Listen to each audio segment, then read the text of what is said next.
अब ये देखो इतने सारे हो गए। देखो इतनी बात समझ आ गई। तो अब इसमें हाँ सो इस ठीक है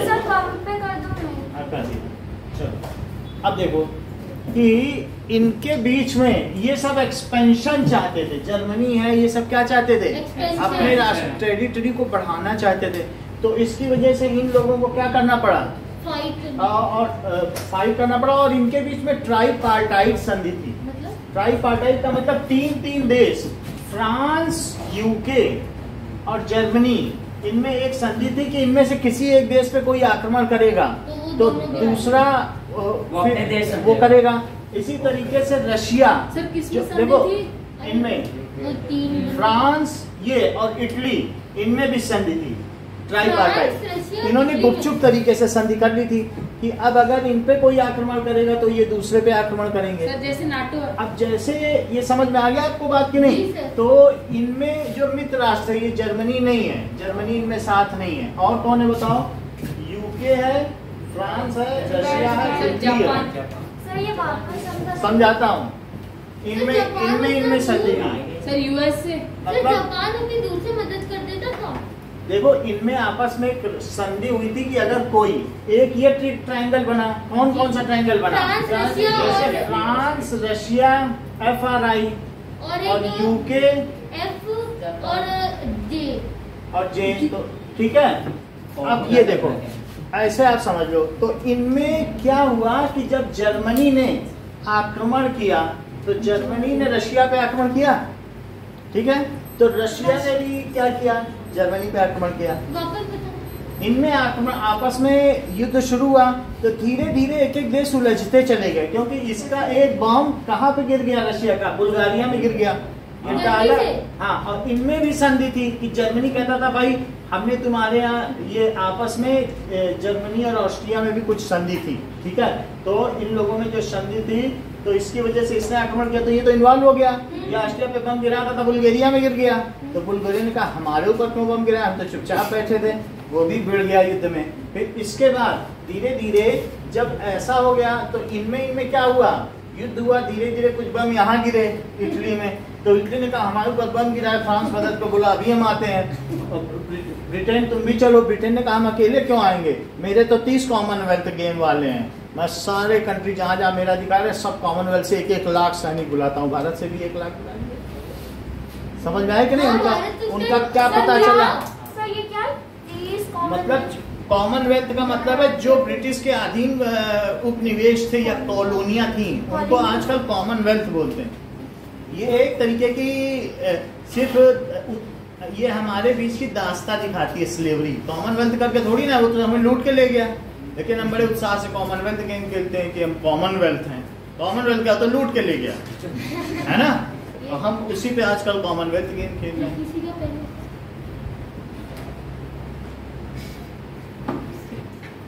और विक्टोरिया गर्व से आके पीता वो चीज है, ये अच्छी चीज नहीं है, फिर भी पूरी जीवन। अब देखो तो जब इनके बीच युद्ध हुआ, अब आगे की बात देखो, तो धीरे धीरे क्या एक्सेस पावर हारती चली गई। और एक्सेस पावर हारती चली गई तो जो ऑटोमन एम्पायर था क्या उसको गुलाम बना लिया गया? उसके खलीफा की शक्तियां कम कर दी गई। सर किस खलीफा की? इन पर जिसका राज्य था वो उसको क्या कहते थे? खलीफा या सुल्तान। सुल्तान या खलीफा कहलाता था।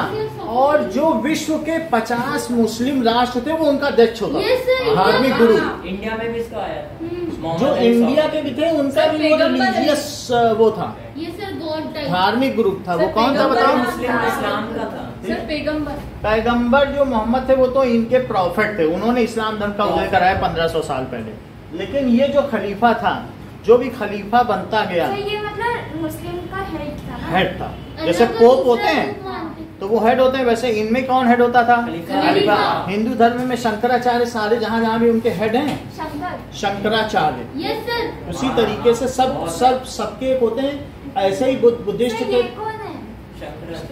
जो शंकराचार्य सनातन धर्म के सबके हेड हैं। सनातन धर्म में है। हाँ पंजाबी किसी का पेन। अच्छा ठीक है, इतनी बात समझ आ गई। इसी तरीके से दलाई लामा बुद्ध धर्म के हेड है। हाँ तो ऐसे ही इनके कौन है खलीफा सर दलाई लामा सर तिब्बत से अब आगे बढ़े। हाँ। सब धर्म के अपने अपने हेड होते हैं। और अभी तो मुस्लिम धर्म में जो गुरु बन रहा है, इनका खलीफा बन रहा है अबू बकर अल बगदादी। वो मिलिटेंट बन रहा है, आतंकवादी इनके खलीफा बन रहा है। फिर अल जवाहिरी जो 2 दिन पहले मारा गया। तो अब ये खलीफा इतने बदनाम हो गए हैं कि वो जो आतंकवादी संगठन का हेड होता है वही अपने आप को कह देता मैं ही खलीफा हूँ। सर ड्रोन से मारा था यूएसए ने। तो अब खलीफा का कोई मतलब रह गया है जब आतंकवादी खलीफा बनने लग जाए? बोलो समझ गए बात? टेररिस्ट बनते हैं लीडर, टेररिस्ट ही खलीफा बनना है। तो ऐसे में खलीफा का कोई मतलब नहीं रह गया। सुन लो, अब उसकी कोई बात नहीं। तो पहले जो खलीफा बोलता था वो दुनिया की किसी भी मस्जिद में फ्राइडे को, जुमे की नमाज के दिन वो बात पढ़ी जाती। अब जो चीज खलीफा 4 लाइन लिख के देगा वो पूरे विश्व की मतलब 40,000 मस्जिदों में वो पढ़ा जाएगा। फ्राइडे पढ़ा जाता था, लोग श्रद्धा से पढ़ते थे कि वे हमारा धार्मिक गुरु है। लेकिन आजकल ऐसा नहीं होता क्योंकि वो चीज डिस्टॉर्टेड हो गई। जिसके पास शक्ति होती है, जिसकी लाठी होती है, उसकी गुरु बात समझ में आ गई। आगे बढ़े। सर दलाई लामा सर तिब्बत से इंडिया आए थे ना जब चाइना ने अटैक कर दिया था तिब्बत पे। और सर अब सिनेरियो देखो, सर नेहरू ने यहाँ तक की बात समझ में आ गई। जी सर।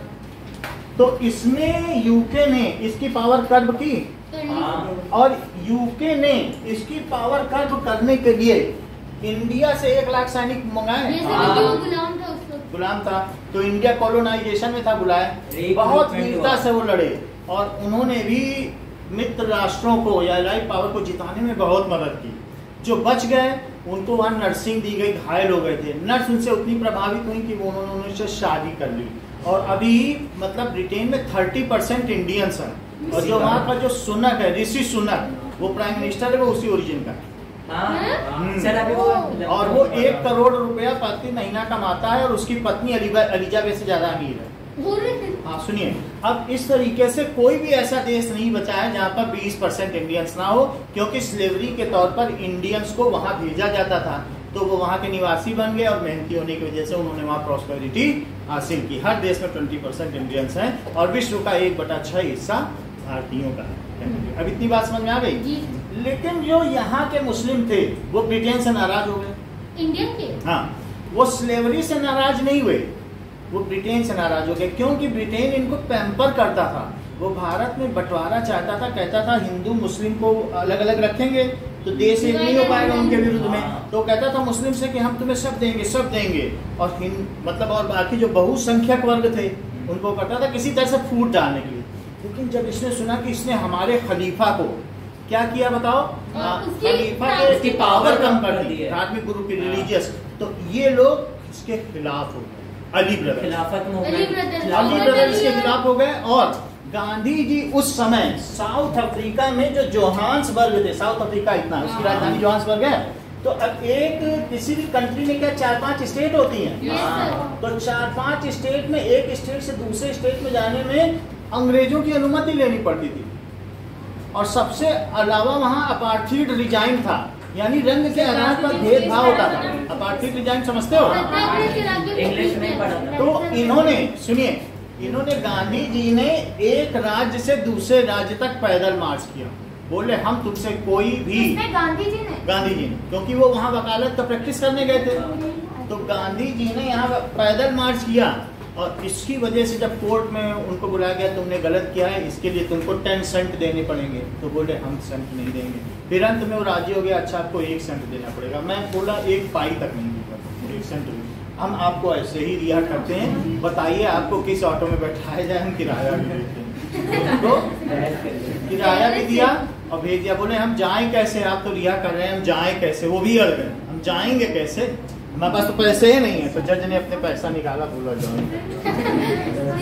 तो वहां से ये गांधी जी पॉपुलर हो गए, ये सब इसमें बताया जाएगा। उन्होंने जब 19 सुनिए माई, देखो पूरी कहानी सुना रहे, फिर बहुत हेल्प हो जाएगी। समझ में इस तरीके से आया कि ऑटोमन एम्पायर की पावर किसने कम की? मित्र राष्ट्रों ने, ब्रिटेन ने। तो क्या उसने वहां के खलीफा की पावर कम कर दी? तो ब्रिटेन ने। तो ब्रिटेन ने जब खलीफा की पावर कम कर दी तो क्या यहाँ के मुस्लिम नाराज हो गए ब्रिटेन से? इंडिया के, क्योंकि इंडिया के मुस्लिम इसलिए नाराज हो गए सर क्योंकि उनका भी धर्म गुरु था। तो क्या वो ब्रिटेन के अगेंस्ट हो गए?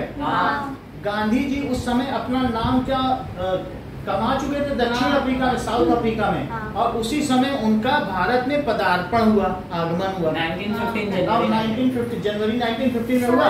अब उन्होंने इसे बहुत अच्छे मौके के तौर पर लिया।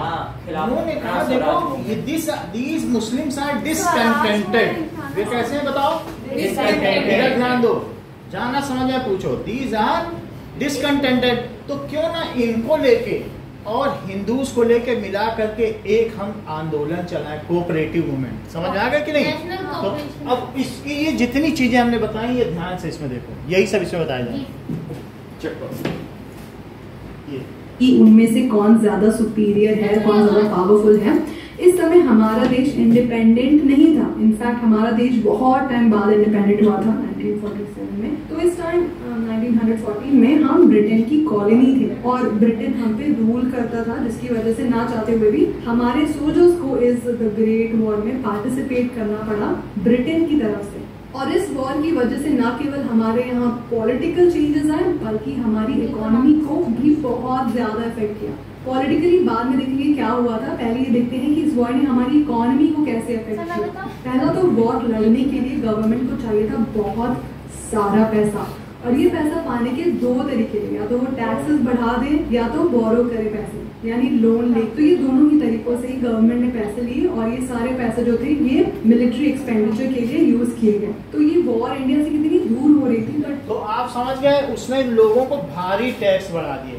तो जो कमोडिटीज थी, जो सामान्य चीजें थी, वो हमारी पहुंच से दूर हो गई। और जो इम्पोर्ट ड्यूटी थी और एक्सपोर्ट ड्यूटी थी वो भी बढ़ा दी। यहाँ का सामान बाहर बिक नहीं पाता था, बाहर से जो चीज आती थी वो महंगी आती थी। तो बाहर बिकने के लिए जब चीज यहाँ से कोई चीज जाती है तो सरकार उस पर पैसा लेती है। अच्छा 2000 की 1500 हम लेंगे तब बाहर जाने देंगे। इम्पोर्ट मतलब उसको कहते हैं, हाँ इम्पोर्ट है आना और एक्सपोर्ट जाना। तो उसने दोनों बढ़ा दिए, सरकार दोनों तरफ से कमाती है। ठीक है। अब देखो जब लिबरलाइजेशन आया, उदारवाद, तो उस समय बहुत ये मिनिमम हो गई, इम्पोर्ट ड्यूटी एक्सपोर्ट ड्यूटी, कोई कहीं पर भी अपनी संस्था लगा सकता था। लिबरलाइजेशन का दौर मनमोहन सिंह के समय में शुरू हुआ 1999 में। तब से ग्लोबलाइजेशन हो गया। पूरी दुनिया में ग्लोबलाइजेशन था, इंडिया में नहीं था, लेकिन इंडिया में भी खोल दिया गया इंडिया की मार्केट को। तब इतनी एमएनसी थी कि लोग ढूंढ रहे थे, बेरोजगार आ जाओ हमारी एमएनसी में, आ जाओ 30 ले लोगे, अच्छा 35 लोगे, आ जाओ। ऐसा हालत है। मतलब जब एमएनसी आई थी भारत में ना 1999 में, मल्टीनेशनल कंपनीज, तो वो ढूंढ रही थी कि थोड़े से काबिल लोग मिल जाएं जो उनके यहाँ काम कर सके। एमएनसी में काम उसने लिया, दबा के काम लिया, 18 घंटे 19 जगह, यहीं सो जाओ फिर सुबह उठ जाओ। इस तरीके से उसने मतलब एक्सप्लॉयटेशन कर दिया ये मैंने। और जितना पैसा लेना है लोग काम करो, और लोग पैसे के लालच में काम करते हैं। लेकिन एमएनसी ने लोगों को रोजगार दिया। बात समझ में आ गई? अच्छा सब दबा के उसने लिया, काम लिया, सब पूरा सेंटेंस सुनो, ठीक है, तभी समझ में आएगा। ऐसे चलो, टैक्सेस हमारे यहाँ भी बढ़े गए और इसके अलावा हमारे यहाँ कस्टम ड्यूटी भी बढ़ाई गई, यानी इंडिया में जो सामान इम्पोर्ट हो रहा है, डेरोगेटिव रिमार्क बोली थी मैम, वहाँ से बता रही थी कि गधे पैसे टैक्सेस की वजह से करता है तो मना क्यों नहीं करते। तो अभी तो ये जैसे अगर तुम इस तरीके से डेरोगेटिव रिमार्क बोल रहे हो तो धीरे से बोल लो या लिख के दे दो कि भाई बेइज्जती कर रहा हूँ सर, ये है, और लोग भी ना सुने, है ना। इंसल्ट करना उद्देश्य होता है कुछ बच्चों का। तो चलो, पर सामान की कमी होने की वजह से चीजों की दाम बढ़ते ही जा रहे थे, जिसने पैसे लिए और ये सारे पैसे जो थे ये मिलिट्री एक्सपेंडिचर के लिए यूज किए गए। तो ये वॉर इंडिया से कितनी दूर हो रही थी, पर टैक्सेस हमारे यहाँ भी बढ़े गए और इसके अलावा हमारे यहाँ कस्टम ड्यूटी भी बढ़ाई गई, यानी इंडिया में जो सामान इम्पोर्ट हो रहा है या एक्सपोर्ट हो रहा है उस पर भी टैक्स देना पड़ता था। तो इतने टैक्सेस की वजह से और सामान की कमी होने की वजह से चीजों के दाम बढ़ते ही जा रहे थे, जिसकी वजह से आम लोगों को बहुत प्रॉब्लम्स फेस करनी पड़ी। इतना ही नहीं, फोर्स्ड रिक्रूटमेंट होता था, यानी लोगों को जबरदस्ती शामिल किया जाता था आर्मी में और फिर यहाँ से बाहर भेजा जा रहा था लड़ने के लिए। इससे भी बहुत लोग गुस्से में थे। और इसी टाइम पे इन्फ्लुएंजा पैंडेमिक भी आ गया। सेम जैसे अभी कोरोना पैंडेमिक के टाइम में हमारी हालत थी, लोग मर रहे थे पूरे देश में, वैसे ही इन्फ्लुएंजा पैंडेमिक में भी हुआ था। अभी तो हमारे पास वैक्सीन है, तो हम लोग काफी सेफ हो गए थे, पर उस टाइम ये सब नहीं था, जिसकी वजह से बहुत सारे लोग मर गए थे। और इसी टाइम क्या हुआ था कि मानसून अच्छे से नहीं हुआ, जिसकी वजह से फूड ग्रेन का प्रोडक्शन अच्छे से नहीं हो पाया, तो यहाँ पे सूखा पड़ गया, लोगों को खाने की कमी थी और इन्फ्लुएंजा पैंडेमिक होता ही, यानी बहुत ही ज्यादा प्रॉब्लमेटिक सिचुएशन हो गई। 1921 में जब इंडिया में एक तो सुनो टैक्स क्या हुआ, बढ़ गया। फिर किसी तरीके का ये फ्लू है जो पेस्ट से बढ़ता है, जो जैसे नॉन सैनिटेशन कंडीशन होती है ना, तो उसी से फ्लू बढ़ता है, बर्ड से बढ़ेगा, गंदे जो चिड़िया लोग हैं, तो इस तरीके से इन्फ्लुएंजा एक तरीके से इसमें फीवर आता है और फिर जान चली जाती है। और साथ में फोर्स रिक्रूटमेंट हो गया, और जैसे फेमाइन सूखा पड़ गया, टैक्सेस बढ़ गया, 4 तो कंडीशन यही हो गई ना। और एक बात पूछनी है, जो वॉर में उनका नुकसान हुआ वो इंडिया से वसूल कर रहे क्या वॉर में भगवान में इंडिया का सपोर्ट ले रहे थे, हमें हैवी टैक्स है भाई, उन्हीं की कॉलोनी है, तो हैवी टैक्स बढ़ा दिया, हम उन्हीं के कंट्रोल में थे। ऐसे ही नहीं इंडिया में नहीं हो रहा था, वार बहुत दूर लड़ा जा रहा था, जर्मनी से, इटली से, उसका हम पे ऊपर हमारे ऊपर कोई बम नहीं गिर रहा था, लेकिन जहाँ भी हो रहा था हमने तो टैक्स दिए, हमारे हमसे हैवी टैक्सेस लिए गए, और इसके अलावा फोर्स रिक्रूटमेंट फ्री के उनको सैनिक मिल रहे हैं, और यहाँ की जो जितनी फैक्ट्री थी उसमें सब आर्मी के सामान ही बन रहे थे, खाने पीने की कोई चीज नहीं बन रही थी। बोला सब इसमें सबको घरेलू में बुला दिया, बोलो कपड़े सिलो, सोल्जर के कपड़े सिलो, सोल्जर का मुकुट टोपी बनाओ, तो वो सब सेंसस हुआ तो पता चला कि इस टाइम इंडिया में 12 से 13 मिलियन 130 लाख लोग मारे गए, 1 करोड़ 30 लाख, 35 करोड़ तो जनसंख्या थी। वर्ल्ड वॉर की वजह से नहीं मरे थे, तो ये तो बात नहीं इकोनॉमिक, जितने लोग वर्ल्ड वॉर की वजह से नहीं मरे, 5 मिलियन वर्ल्ड वॉर में मरे थे, और 13 मिलियन इस समय यहाँ पर मरे थे।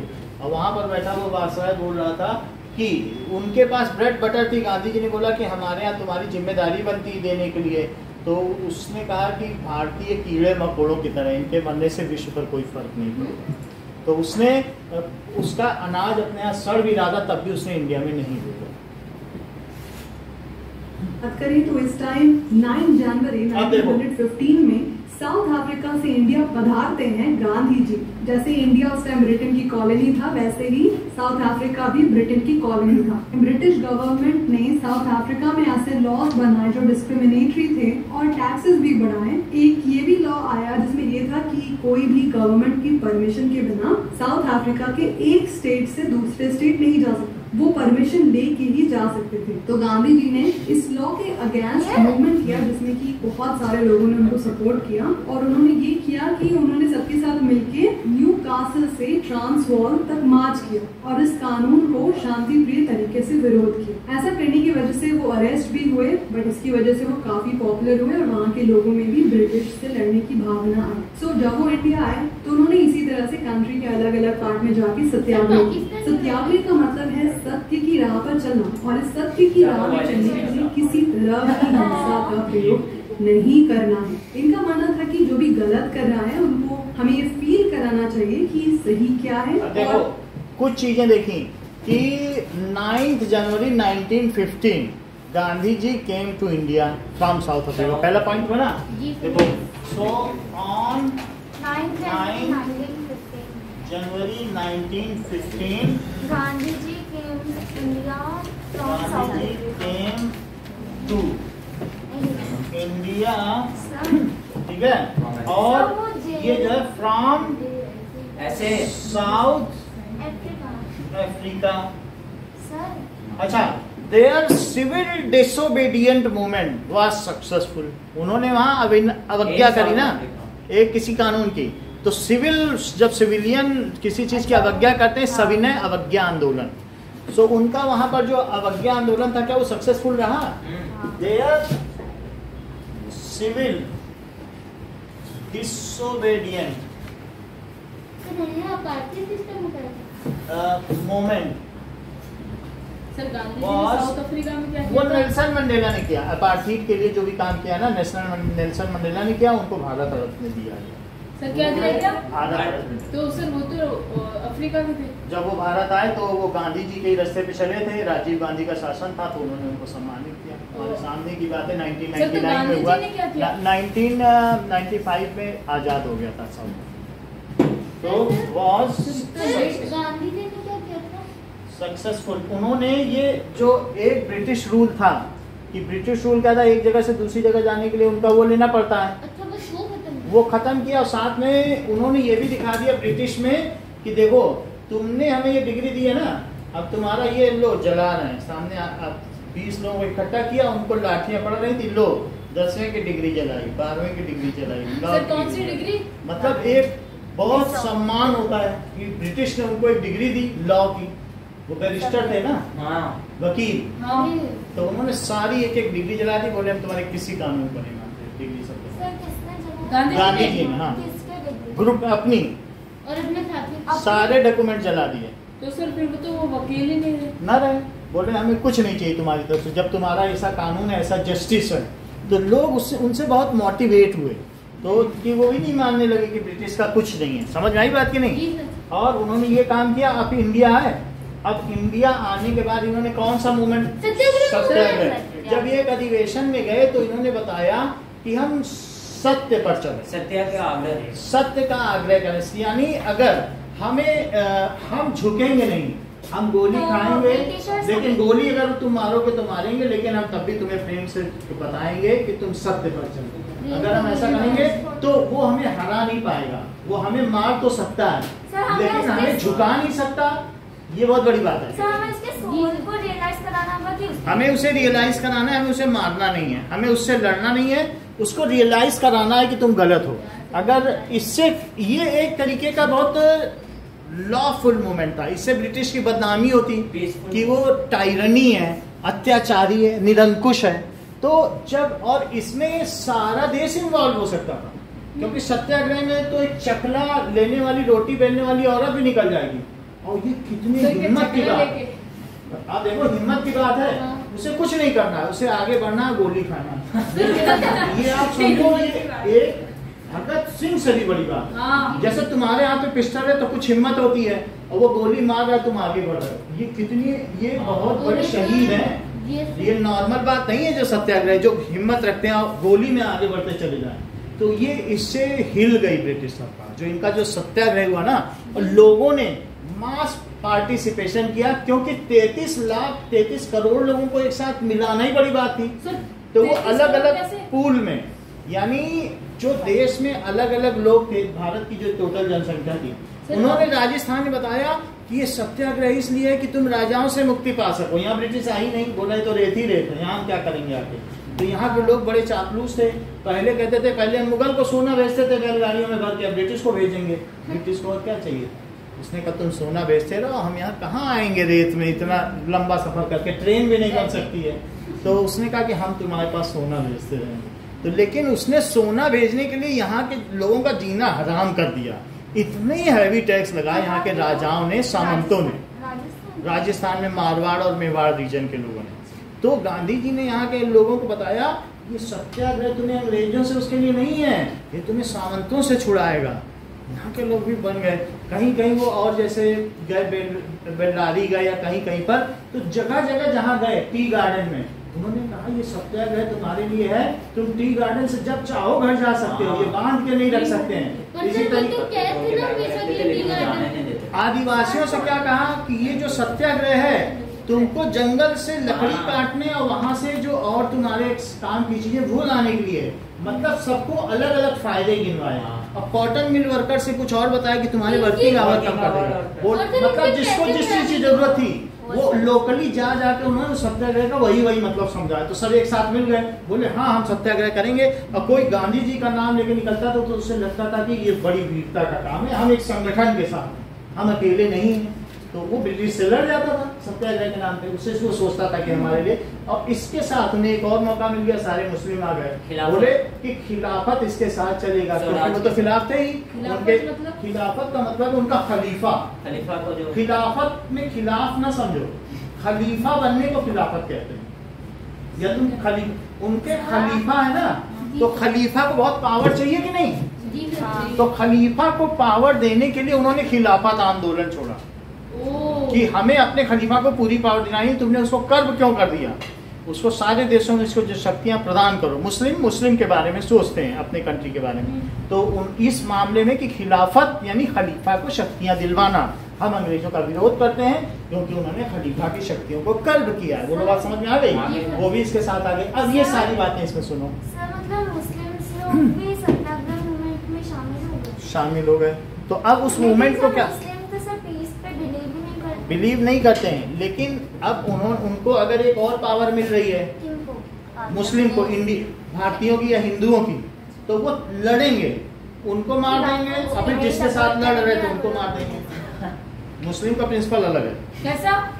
मतलब वो कह रहे थे इंडियंस है ना, तो कह रहे ठीक है, पहले वो उसने इमीडिएटली हमें हार्म पहुंचाया है, चलो तुम्हारे साथ मिलते हैं, तो तुम्हारे साथ हम मिल ले रहे हैं, तो हम दोनों मिलकर चलो उसे मारें, जब वो मर जाएगा फिर चलो तुम भी मरो। मतलब लास्ट में इस्लाम रहना चाहिए। और इस्लाम में भी शिया सुन्नी है, जो एक खुदा को मानते हैं और एक पैगंबर को मानते हैं। फिर अब सुन्नी को भी मारना है। अब जो पाकिस्तान में है वो 50% सुन्नी होते हैं, कट्टर मुस्लिम, और जो शिया होते हैं वो कैसे होते हैं, शिया लिबरल्स होते हैं, मतलब सभी धर्मों का होता है। तो उनमें क्या होता है कि जो सुन्नी लोग होते हैं वो कहते हैं हम बिल्कुल स्ट्रिक्टली फॉलो करेंगे मुस्लिम धर्म को। तो वो अब पाकिस्तान में सारे 30% हिंदू और ईसाई सबको मार चुके हैं, 30% मर चुके हैं। अब किसे मारे, उनको उलझन हो रही है, तो कहने 50% शिया को मारो। तो शिया काफिर शिया के रोज नारे लग रहे हैं तलवार लेके, और शिया मारे। सर कौन शिया को मारा? शिया का मतलब होता है जो पैगंबर को ही माना। मारा कौन? सुनो, शिया समझ में आता है? शिया का मतलब है कि गुरु गोविंद दो खड़े काके लागों पाए, और बलिहारू ये गुरु आपने गोविंद दियो बताए। गुरु बड़ा होता है कि नहीं? क्योंकि वही तो जो गुरु को मानता है वो शिया है, पैगंबर को बड़ा माने। और जो सिर्फ खुदा को माने और पैगंबर ठीक है छोटे मोटे हैं, वो सुन्नी होता है। कहता है कि पैगंबर है कुछ नहीं, खुदा ही सबसे बड़ा। तो जिसने भी पैगंबर को बड़ा माना, बोला अब मरने के लिए तैयार हो जाओ, सर कटाओ। सर जो थोड़ा भी डेविड किया उसको सर कटाना ही पड़े। सर बात समझ में आ गई? कौन मानते हैं? खलीफा को सभी मुस्लिम लोग मानते हैं। और मुस्लिम धर्म में अलग अलग 72 फिरके हैं, 72 जातियां हैं, और सुन्नी सभी को मानना है। समझ आई बात की नहीं? जी हाँ जी। तो इस तरीके से मतलब एक लड़ना और मारना एक फर्ज माना। बात समझ में आ गई? जिहाद के लिए मारने। सो अब वो सब अलग से हम लोग देख लेंगे कि इस्लाम का कैसे उधरा, लेकिन ये सब इनके में चलता है। आगे देखो कि क्या हुआ। हमें तो अभी ये देखना है उन्होंने हमारे साथ मिलकर अंग्रेजों का खिलाफ किया कि नहीं। आगे की कहानी सुनो। फोर्स यूज करके, लड़ाई झगड़े करके कोई फायदा नहीं है। तो गांधी जी सत्याग्रह करके अंग्रेजों का विरोध कर रहे थे। भारत में आके जो सबसे पहला सत्याग्रह किया गांधी जी ने वो था बिहार के चंपारण जिले में। यहाँ पे किसानों को ना चाहते हुए भी इंडिगो उगाना पड़ता था, क्योंकि ये इंडिगो ब्रिटिश को चाहिए था। तो इसके विरोध में गांधी जी ने सत्याग्रह किया। फिर 1918 में अहमदाबाद में cotton mill workers started satyagraha movement. ठीक है, इसमें without any violence you have to oppose, ठीक है, the oppressors and realise them what is the truth.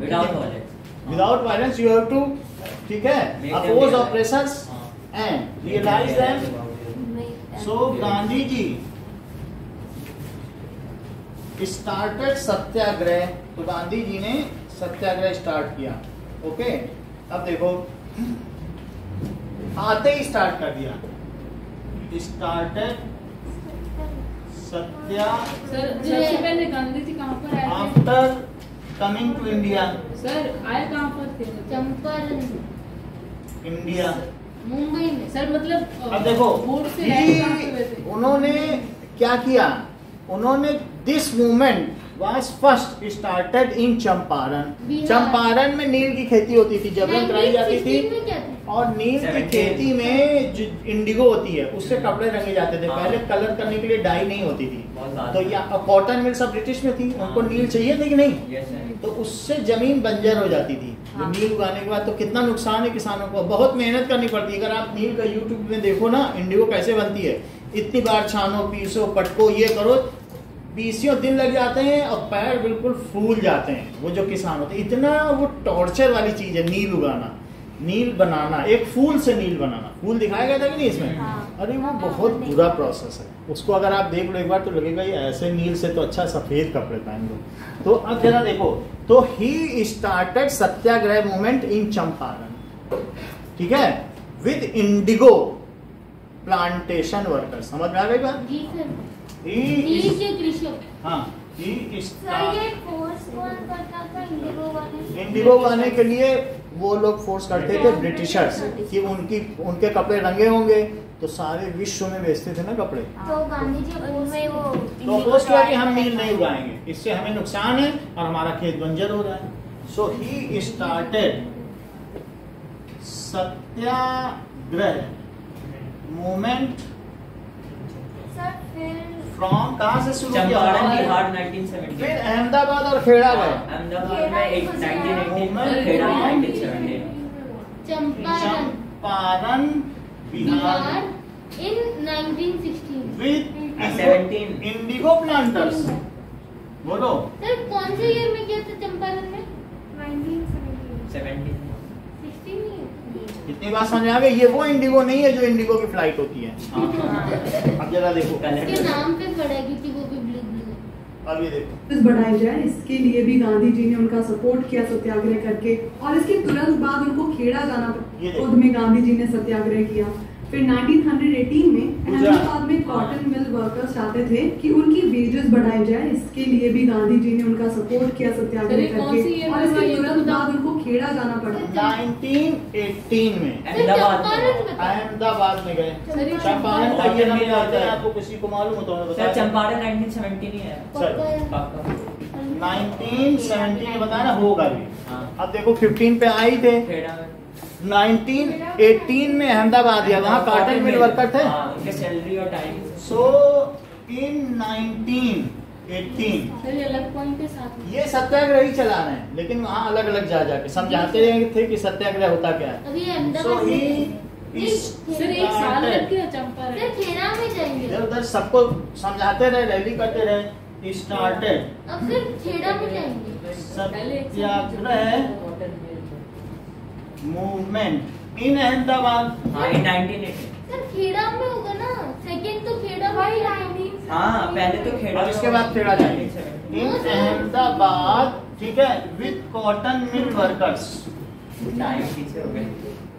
Cotton mill workers. एक बार सुन लो, वीडियो से समझ में आ जाएगा। समझ में आ गई बात? अभी सुनना उसको।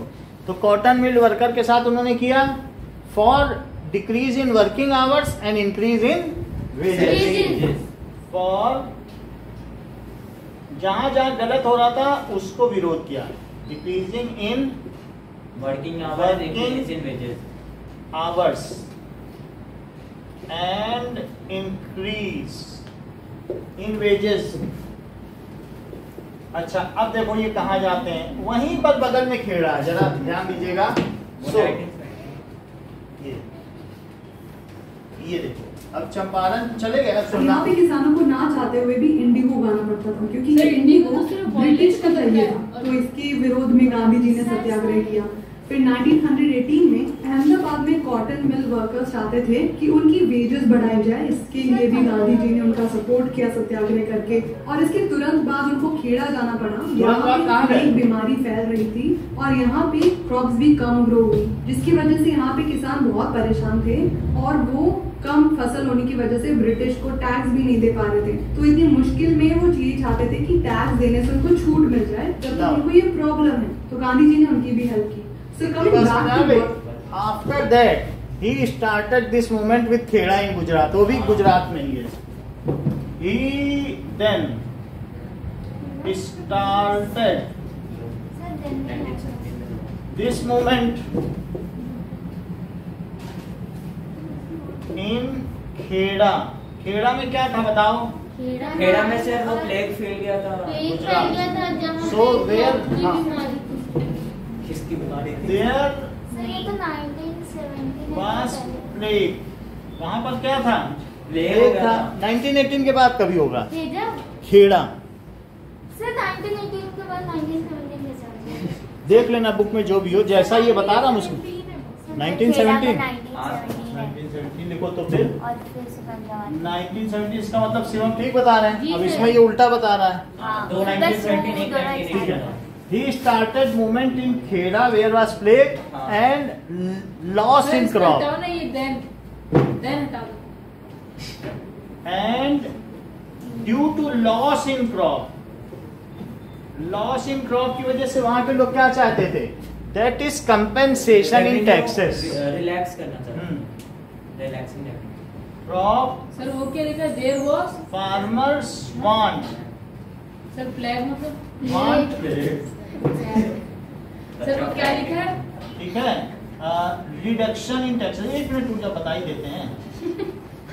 रिडक्शन इन टैक्सेस, इतनी बात समझ आ गई?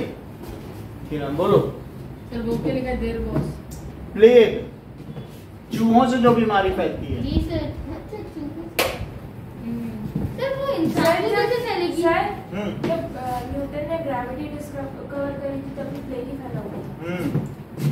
अब देखो उसको भी प्लेग आगे तो इतना कुछ हो रहा था, तो सुनिए। इंडियन स्टेट की एक बार वॉर खत्म होगी तो इंडिया ने इतनी हेल्प करी है ब्रिटेन की, तो इसके बदले में इंडिया को कुछ तो मिलेगा, बट ऐसा हुआ नहीं। इतना सब करने के बदले में इंडिया अब देखो को इतना हो गया, इंडिया ने 1 लाख लोग भेजे कि भाई सर, लड़ो, थोड़ा सा- और गांधी ने भी उनसे बात कर ली थी, जो उनके वायस आए थे कि भाई हम तुम्हारी मदद करें, तुम हमारा देश छोड़ देना।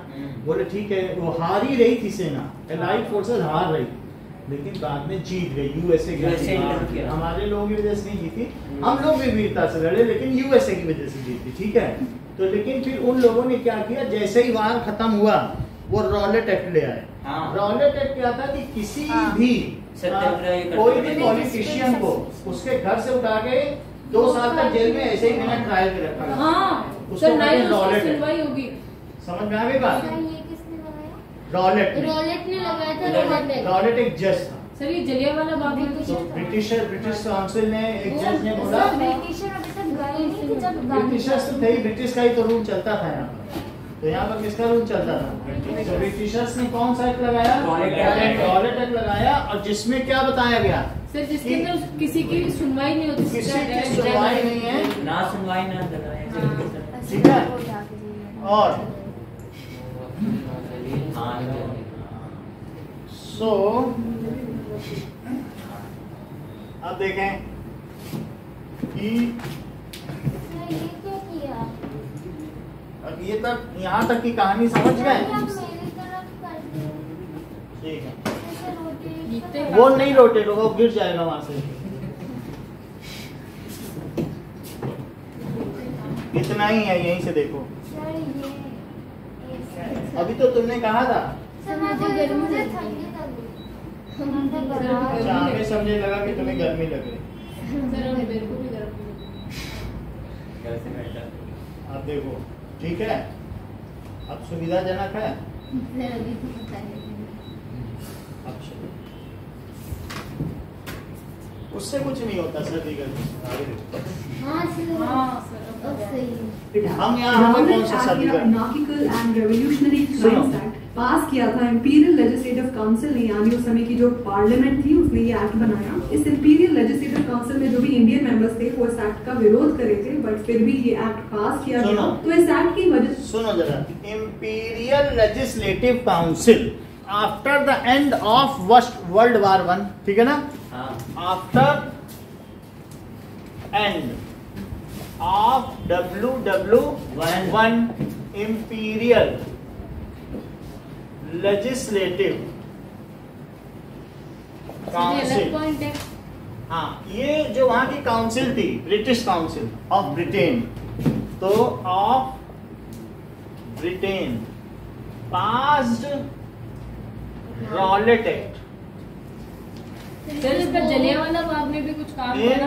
अभी देखो वही सब इंटरेस्टिंग चीजें बताई जाएंगी, कुछ नए खुलासे करेंगे। रॉलेट एक्ट था, ये कराया गया, which was incorporated by Rowlatt, ये जो जज थे, which was, sir lord Rowlatt. अभी वो बता देगा, वही लिख देगा। जज था सर या आर्मी का कुछ विच था? वाज जज ठीक है, प्रोमलगेटेड। सर इसके अंदर अगर कोई भी सामने आया किसी विरोध का क्या ब्रिटेन का, तो फिर वो अभी तो जेल बहुत में आगे जा रहा है। यही होगा।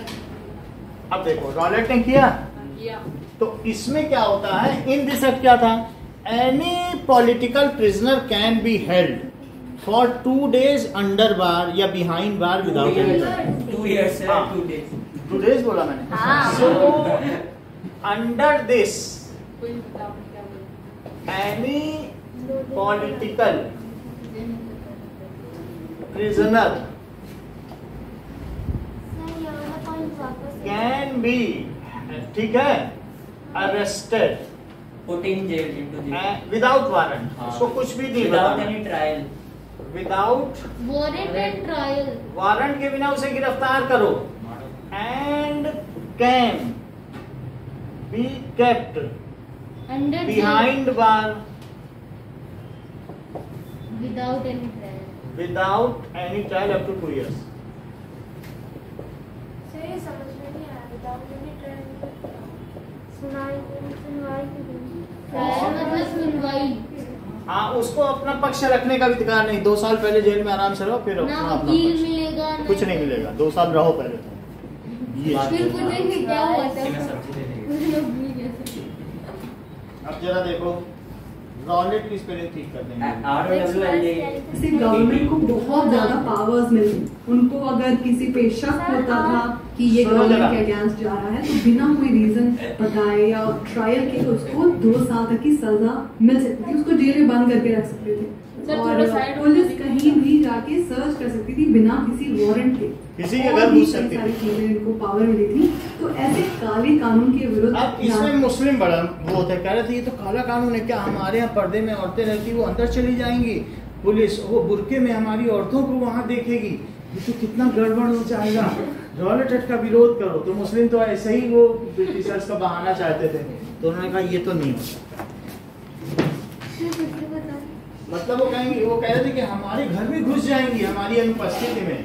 मतलब घर में भी घुस सकते हाँ, वो तो बोला ना विदाउट एनी वारंट। घर में तो रहेंगे वो। हाँ? घर में तो रहेंगे वो लोग। अब क्या है, आसमान से हाँ, तो रहो ना। तो राव ना तो नहीं चाहते कि अरे उनके जब घर की उनके प्राइवेसी हस्बैंड को घर में खोए। नहीं ना, तब वो घर में। चलो। दिल्ली ने अपने सत्याग्रह शुरू किया 6 अप्रैल से। अब यहाँ बहुत सारी सिटीज में रैलीज ऑर्गेनाइज की गई। रेलवे वर्कशॉप में जो वर्कर्स थे वो स्ट्राइक पे चले गए, शॉप्स बंद कर दी गई। ये सब देख के ब्रिटिश गवर्नमेंट को लगने लगा कि कहीं लोग रेलवेज जिससे वो अपना रॉ मटेरियल लेते थे और टेलीग्राफ जिससे वो आपस में इंटरैक्ट करते थे, कहीं लोग इनकी इस लाइन ऑफ कम्युनिकेशन को नुकसान ना पहुंचाने लगे। इस डर से ब्रिटिश एडमिनिस्ट्रेशन ने नेशनलिस्ट के विरोध को दबाना शुरू कर दिया। उस समय पंजाब में बहुत ही ज्यादा रेवोल्यूशनरी एक्टिविटीज हो रही थी। सर क्या इससे सुनो, पहले जो बोला समझ- रॉलेट एक्ट समझ में आया? नाउ गांधी जी अगेंस्ट, ठीक है, स्टार्टेड सत्याग्रह। वो सत्याग्रह शुरू कर देते थे जब भी अन्याय होता था। तो on 6 April 1919 so Punjab Gandhi India में भी जी, और पाकिस्तान में सुनिए, भी है ना। गांधी जी अगेन स्टार्टेड सत्याग्रह शुरू सर, ये किया। facts वाला जी, नहीं सर। आया। बोलो सर मतलब उन क्या? 3 ये facts वाला- फैक्ट सुना रहा हूँ। गांधी जी अगेन स्टार्टेड सत्याग्रह अगेंस्ट रॉलेट एक्ट। किसके साथ, किसके अगेंस्ट में? रॉलेट। रॉलेट एक्ट, सर रुलाट होता है। ठीक है, रुलाट एक्ट के अगेंस्ट में, जैसा हमारे शिवम जी ने बताया है कि that is Gandhi ji again started satyagraha. ठीक है, सम्मान सबका करना पड़ेगा। सर ईयर क्या था? 6 अप्रैल 1919। 6 अप्रैल कब किया बताओ? 6 अप्रैल। 6 ऑन 6 अप्रैल 1919। अप्रैल 1919। तो ये इसमें स्ट्राइक होने लगी। अच्छा, जो भी गवर्नमेंट सर्विसेज में थे they have given their resignation. So कोई भी थे स्टूडेंट्स, उनने अपनी स्कूल छोड़ दी। हाँ ठीक है, ये एडिक्टेड, ये लेफ्ट स्कूल्स, सर टीचर्स ने पढ़ाना छोड़ दिया। फिर इसका- टीचर्स सर ये लेफ्ट जॉब, सर ये वो आंदोलन का पार्ट नहीं था क्या? सब चीजें और इसके अलावा others who were working in railways quit railways. Others who were working goes on sir मतलब गांधी जी का बेसिक आइडिया था कि अगर हम ब्रिटिशर्स के साथ ही नहीं रहेंगे तो वो कुछ नहीं Cooperation, Railways working in railways quit. पर सर वो अभी थोड़ी ना आया। हाँ, उसी के 3 पॉइंट्स थे। ये बोलो बात समझ में आ गई। पूरी दुनिया में ब्रिटेन ने शासन किया है, जी सर। लेकिन सिर्फ भारत से ही आखिरी अंग्रेज भागा है, और नहीं तो ना ऑस्ट्रेलिया से भाग पाए। इन्होंने कहा पूर्ण स्वराज्य, भागो आखिरी आदमी भागो। बोले थोड़ा ले लो, ज्यादा ज्यादा नेगोशिएशन नहीं, बोला आखिरी अंग्रेज जब तक रहेगा तब तक हम आजादी का झंडा नहीं फहराएंगे, भागो अंतिम व्यक्ति। अभी तो है सर लेकिन ये और जबकि और किसी जगह पे अंग्रेज हैं, यहाँ नहीं। हाँ। अब देखो, सर अब घूमने आते हैं हाँ बीच घूमने आ जाते हैं। अब ये देखो पंजाब, सुनिए, और पंजाब में सैफुद्दीन किचलू और डॉक्टर सत्यपाल इस एक्ट के अगेंस्ट प्रोटेस्ट कर रहे थे। 10 अप्रैल को गवर्नमेंट ने इन दो देखो 6 अप्रैल को मूवमेंट शुरू हुआ, और ये ब्रिटिशर्स जान गए थे ये पंजाब ही है जो गड़बड़ करेगा, क्योंकि यही सबसे ज्यादा राष्ट्रभक्त रहते हैं। तो इसलिए वहां पर उसने इन दोनों को जो रॉलेट एक्ट का विरोध करते सिंपली अरेस्ट कर दिया, अरेस्ट कर लिया। तो उसने किसको अरेस्ट किया? सैफुद्दीन खिचलू किचलू खिचलू। कौन थे? Saifuddin Kitchlew and doctor Satyapal. Doctor ही थे दोनों। सर ये हमने वैसे एमबीबीएस बुक में का लिखा है। डॉक्टर या फिर सर पीएचडी की तब डॉक्टर अभी बता रहे हैं, ठीक है। सर ये क्या ये क्या थे? अलग पॉइंट है। प्रोटेस्टिंग। ये सर। किसका प्रोटेस्ट कर रहे थे? रॉलेट एक्ट का protesting Rowlatt act. Rowlatt act कर रहे थे सर? हाँ, विरोध कर रहे थे रॉलेट एक्ट। अभी 19 जनवरी की बात आएगी, अभी 10वीं अप्रैल है, अभी 19 अप्रैल आएगा। रॉलेट एक्ट अब कब कर रहे थे? On 10 अप्रैल 1919। अच्छा ये So वही है। they were हो arrested। गया था। तो क्या हुआ? Arrested सर एक चीज आप लिखना भूल गए। 6 अप्रैल को गांधी जी हाँ। ने एक आंदोलन भी रखा था। वो लिख दिया ऊपर, ठीक है, सब कुछ लिखा। Okay sir. वो रुलाट वाला। अब आगे बढ़े, 10 तक पहुंच गए। हाँ, पहुंच तो गए। लोग, गोली चला अब देते। सुनो, अब आगे है लोग इनके विरोध में, हाँ। जो वहाँ का सेक्रेटेरिएट है क्या उसके सामने मार्च नहीं करेंगे? हाँ। तो वहाँ पे क्या ये गोली चलवा हाँ। देंगे? जरा देखो, और फिर जनरल लोग को और अरेस्ट कर मार्शल- लिया राउलेट एक्ट के अंदर। जनरल ये यहाँ पे लोग और नाराज हो गए अंग्रेजी हुकूमत से। प्रोटेस्टर्स डेप्यूटी कमिश्नर के घर के बाहर जाके ये मांग करने लगे कि उनके लीडर्स को रिलीज किया, बट गवर्नमेंट ने उनके ऊपर फायर करना शुरू किया। लो। उसके बाद गवर्नमेंट बिल्डिंग्स पे अटैक करने लगे, जैसे बैंक, पोस्ट ऑफिस और रेलवे स्टेशन में। तो ये सब देखते हुए गवर्नमेंट ने ऑर्डर दिया कि दिल्ली और अब देखो, जब लोग क्या हुए, वहाँ डिप्टी कमिश्नर था, उसके घर के बाहर घेराव कर लिया कि बाहर नहीं आने देंगे, उनको छोड़ो। तो अब इसके बाद उसने उन पे फायर करवा दिया। गलत बात है कि नहीं? हाँ, फायर करवा दिया। फिर लोगों ने रेलवे स्टेशन और पोस्ट ऑफिस का भी घेराव कर लिया, क्यों कुछ बैंक का भी घेराव कर लिया। तो ऐसा जब उसने देखा कि सबका घेराव कर रहा है, उसने कहा मार्शल लॉ, 4 आदमी से बाहर कोई निकल ही नहीं सकता। सर मतलब उन्होंने धीरे से पास So, किया था, बताया नहीं था। when people opposed, कहानी समझ में आ गई जलियांवाला बाग की? When people opposed their protest in 10th April ठीक है 1919 Bangalore of Deputy Commissioner, when people opposed, आप ज्यादा ना लिखो, इतना ही लिख लो। When people opposed their arrest, then ठीक है ब्रिटिशर्स जो डिप्टी कमिश्नर उनमें ओपन फायर कर दिया। Then fire was open on them, fire was open on them, ठीक है। पीपल ने क्या किया बताइए? जो किसी भी चीज का पिकेटेड, घेराव करने को क्या कहते हैं? Picketed railway station, post office and legal shop. Liquor सबको बंद करवाया। पीपल कि किसी को आने जाने ना दो। सर मतलब एग्जिट और एंट्री बंद कर दो। पोस्ट ऑफिस सर पिकेटेड की स्पेलिंग गलत है। PIC होगा ना? Yes sir, So, PICK। चलो ऑफिस सर क्यों नहीं आएगा? अभी ठीक कर देते हैं। Railway administration And some and banks. Shivam ये वीडियो अच्छा अब बताओ, ये पढ़ाकू विमान का वीडियो है। अब इसके बाद नाउ जो वहाँ का डिप्टी कमिश्नर था दिल्ली और पंजाब में, उसने क्या लगा दिया? Martial law. सर पर ये बहुत धीरे से लगाया था, लोगों को पता भी नहीं चल रहा वो था। लगा दिया लोगों को मार्शल लॉ was imposed, हाँ Silently. ऐसा नहीं लिखना है, imposed in पंजाब एंड हरी दिल्ली, दो जगह लगा दिया गया। सर, ये 2 दिन पहले ही लगा था जलियांवाला बाग। हाँ। मार्शल लॉ क्या था? मार्शल लॉ का मतलब है कि धारा 144 जो आज है ओ, सर, वही, सर, 4 उससे आदमी से पहले ज्यादा ऊपर, सर गोलियां चलेगी। 4 आदमी ज्यादा बड़ी नहीं निकल सकता है, बस सर यही शूट मार्शल। डाउन कर देंगे। समझ में आ गई ना? 144 आर्टिकल है वही चीज। सर कोई अब देखो, पंजाब में गांधी जेंडर नहीं कर सकते, और ताकि फ्यूचर में और प्रोटेस्ट ना हो तो पंजाब में मार्शल लॉ आ गया और वहाँ की लॉ और ऑर्डर देखने की जिम्मेदारी दी गई ब्रिगेडियर जनरल डायर को। मार्शल लॉ में सर, ये था इसने कि गोली 2 से चलवाई ज्यादा थी ना? लोग कहीं मिल नहीं सकते थे। फिर क्या हुक्म हो तो सुनो उस पंजाब चीज में को, मार्शल हमें लॉ लिखना भी है ना। हाँ।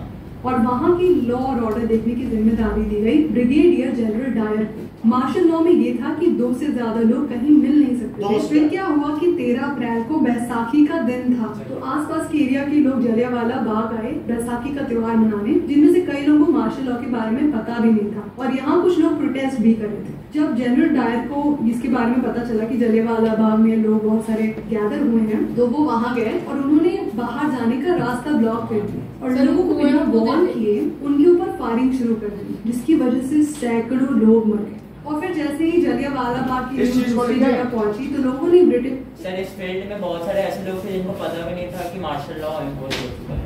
ये पता नहीं था। देखो मनाने आए तो क्या जलियांवाला बाग मैसेकर वीडियो, और ऐसे बहुत भयानक है सर, मैंने देखा था सर। ये देखो। वो काम जैसे। सर ये रियल है? हाँ। ये मूवी है? अरे बहुत ये बहुत खतरनाक। सर आवाज सर आवाज बढ़ाना। अरे ये तो देख सर लो। गोल्डन था। हाँ सर। हाँ, इसी अब की मैं पास लिख देता है। हूँ, this responsibility was given.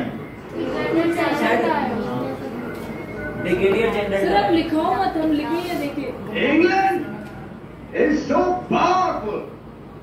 Its army and its navy, all its modern weapons.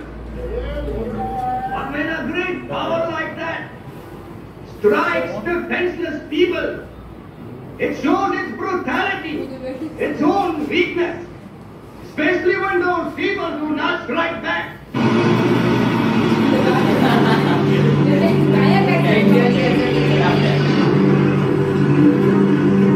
Sir ये वीडियो कैसे बनाया?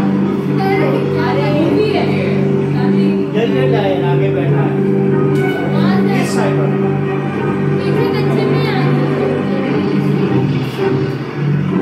ये एक ही रास्ता है जलियांवाला बाग का, एक ही रास्ता है। अच्छे में लगा। एक ही गेट होता है। ये गेट है, देखो ये बैसाखी का पर्व है। Begs us to take the course of non-violence.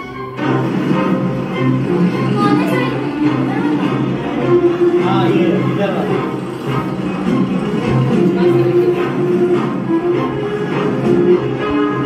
Sir ये क्या है? वो रास्ता है गेट का, जलियांवाले बाग का गेट है।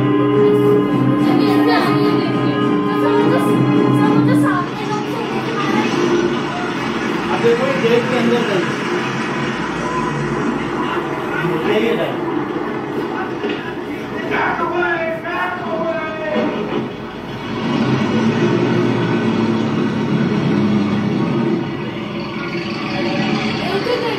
हाँ यही गेट है बस, इसी को घेर But लिया। if we riot, if we fight back,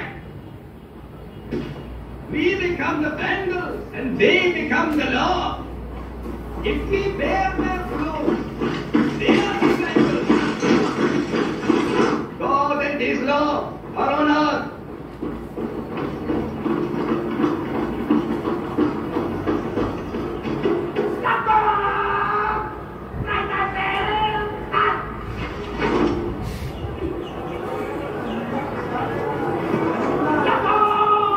इनको समझ ही नहीं आता।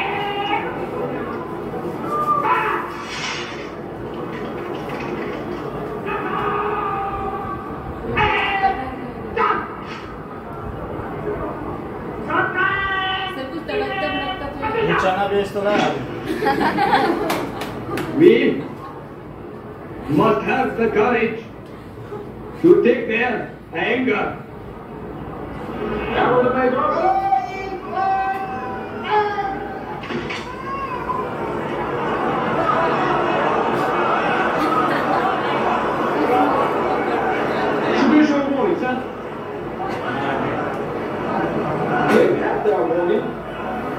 पहला वार्निंग तो दे दें कम से कम, उसने कहा उन्हें है वार्निंग।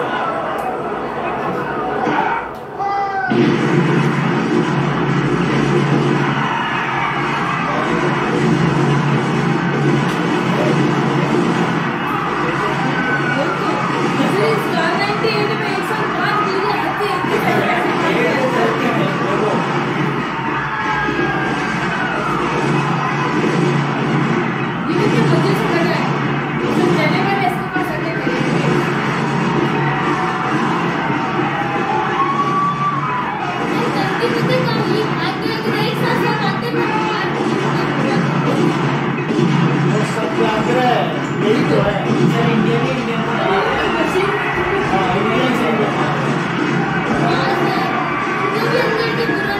ये देखो कहीं से जा ही नहीं पा रही हो, दूसरे के संबंध है वो भी है, वो भी है। ये देखो अब ये टर्न करवा देगा, तुम उधर मारो।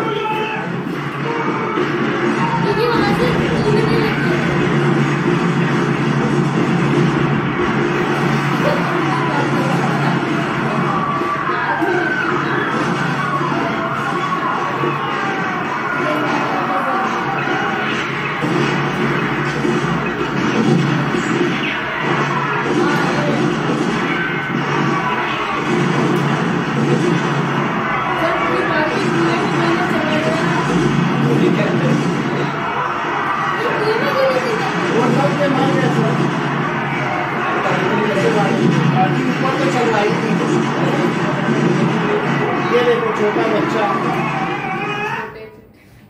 सो इससे पूछा गया कि अब इसका वो वहां पर क्या हुआ, court martial ordered your troops to fire at the thickest part of the crowd? That is so. Sir रुक जाइए। इसने बोला जो हमसे मदद मांगते हैं मैं उनकी मदद करता हूँ। वहां मुझसे किसी ने मदद नहीं मांगी तो मैंने मदद नहीं की। तो उसने कहा 6 महीने का बच्चा तुमसे कैसे मदद मांगता है, इसका उत्तर दो। एक बैठा था कि नहीं, तो ये चुप हो गया। General, had you been able to take in the armored car, would you have opened fire with the machine gun? I think probably yes. General, did you realize there were children and women in the crowd? I did. But that was irrelevant to the point you were making. That is correct. क्या तुम्हें इस बात का एहसास था कि वहाँ औरतें थी और बच्चे थे? तो उसने कहा हमें था। तो तुमने क्या उनके लिए कुछ मदद का इंतजाम किया जो घायल थे? उसने कहा किसी ने हमसे मदद नहीं मांगी तो मैं क्या करता, तो मैं कैसे करता। फिर इसका कोर्ट मार्शल हो गया, हटा दिया गया। ज्यादा तो कुछ नहीं कर सकते। सर, अंग्रेजों ने इसके बिहाफ में एक्शन लिया? सर इसको नहीं मारा बहुत थोड़ा, कुछ ज्यादा नहीं हो, लेकिन अंग्रेजों की पूरे वर्ल्ड वाइड बदनामी बहुत हुई। और फिर ठीक है सर, लेकिन ये मरा नहीं उस टाइम। नेशनलिज्म इन इंडिया का आपको मान। सरदार उधम से मार दिया था। सरदार उधम ने तीसरवादी से मार दिया था। बाइबल में जैसे सरदार उधम सिंह ने बोला तो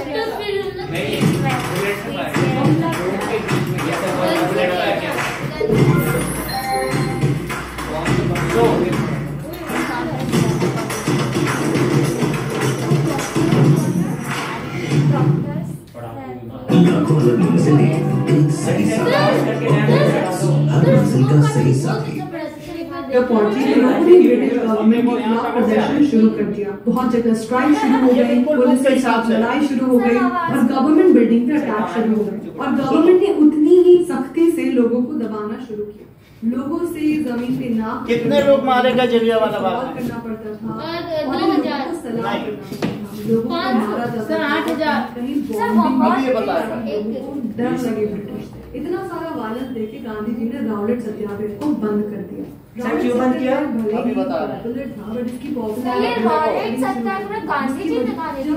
आप सुनो, जिसके बारे में पता चला कि जलियांवाला बाग कितने लोग मारे गए बता रहे हुए हैं, तो वो वहाँ गए और उन्होंने बाहर जाने का रास्ता ब्लॉक कर दिया और लोगों को बिना वार्न किए उनके ऊपर फायरिंग शुरू कर दी, जिसकी वजह से सैकड़ों लोग मर गए। और फिर जैसे ही जलियांवाला बाग की न्यूज दूसरी जगह पहुंची तो लोगों ने ब्रिटिश गवर्नमेंट के खिलाफ प्रदर्शन शुरू कर दिया। बहुत जगह स्ट्राइक शुरू हो गई, पुलिस के साथ लड़ाई शुरू हो गई। On 13th April 1919 Jallianwala Bagh massacre takes place. People, ठीक है, वो वहां पर आपस में assembled for celebrating Baisakhi festival. People and sir कुछ प्रोटेस्ट के लिए भी आए थे। who were ठीक है, not aware, तो हमको सारे प्रोटेस्ट करते दिख रहे। who were not aware of martial law।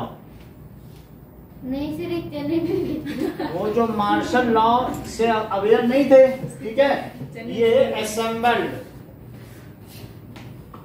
इन जलियांवाला बाग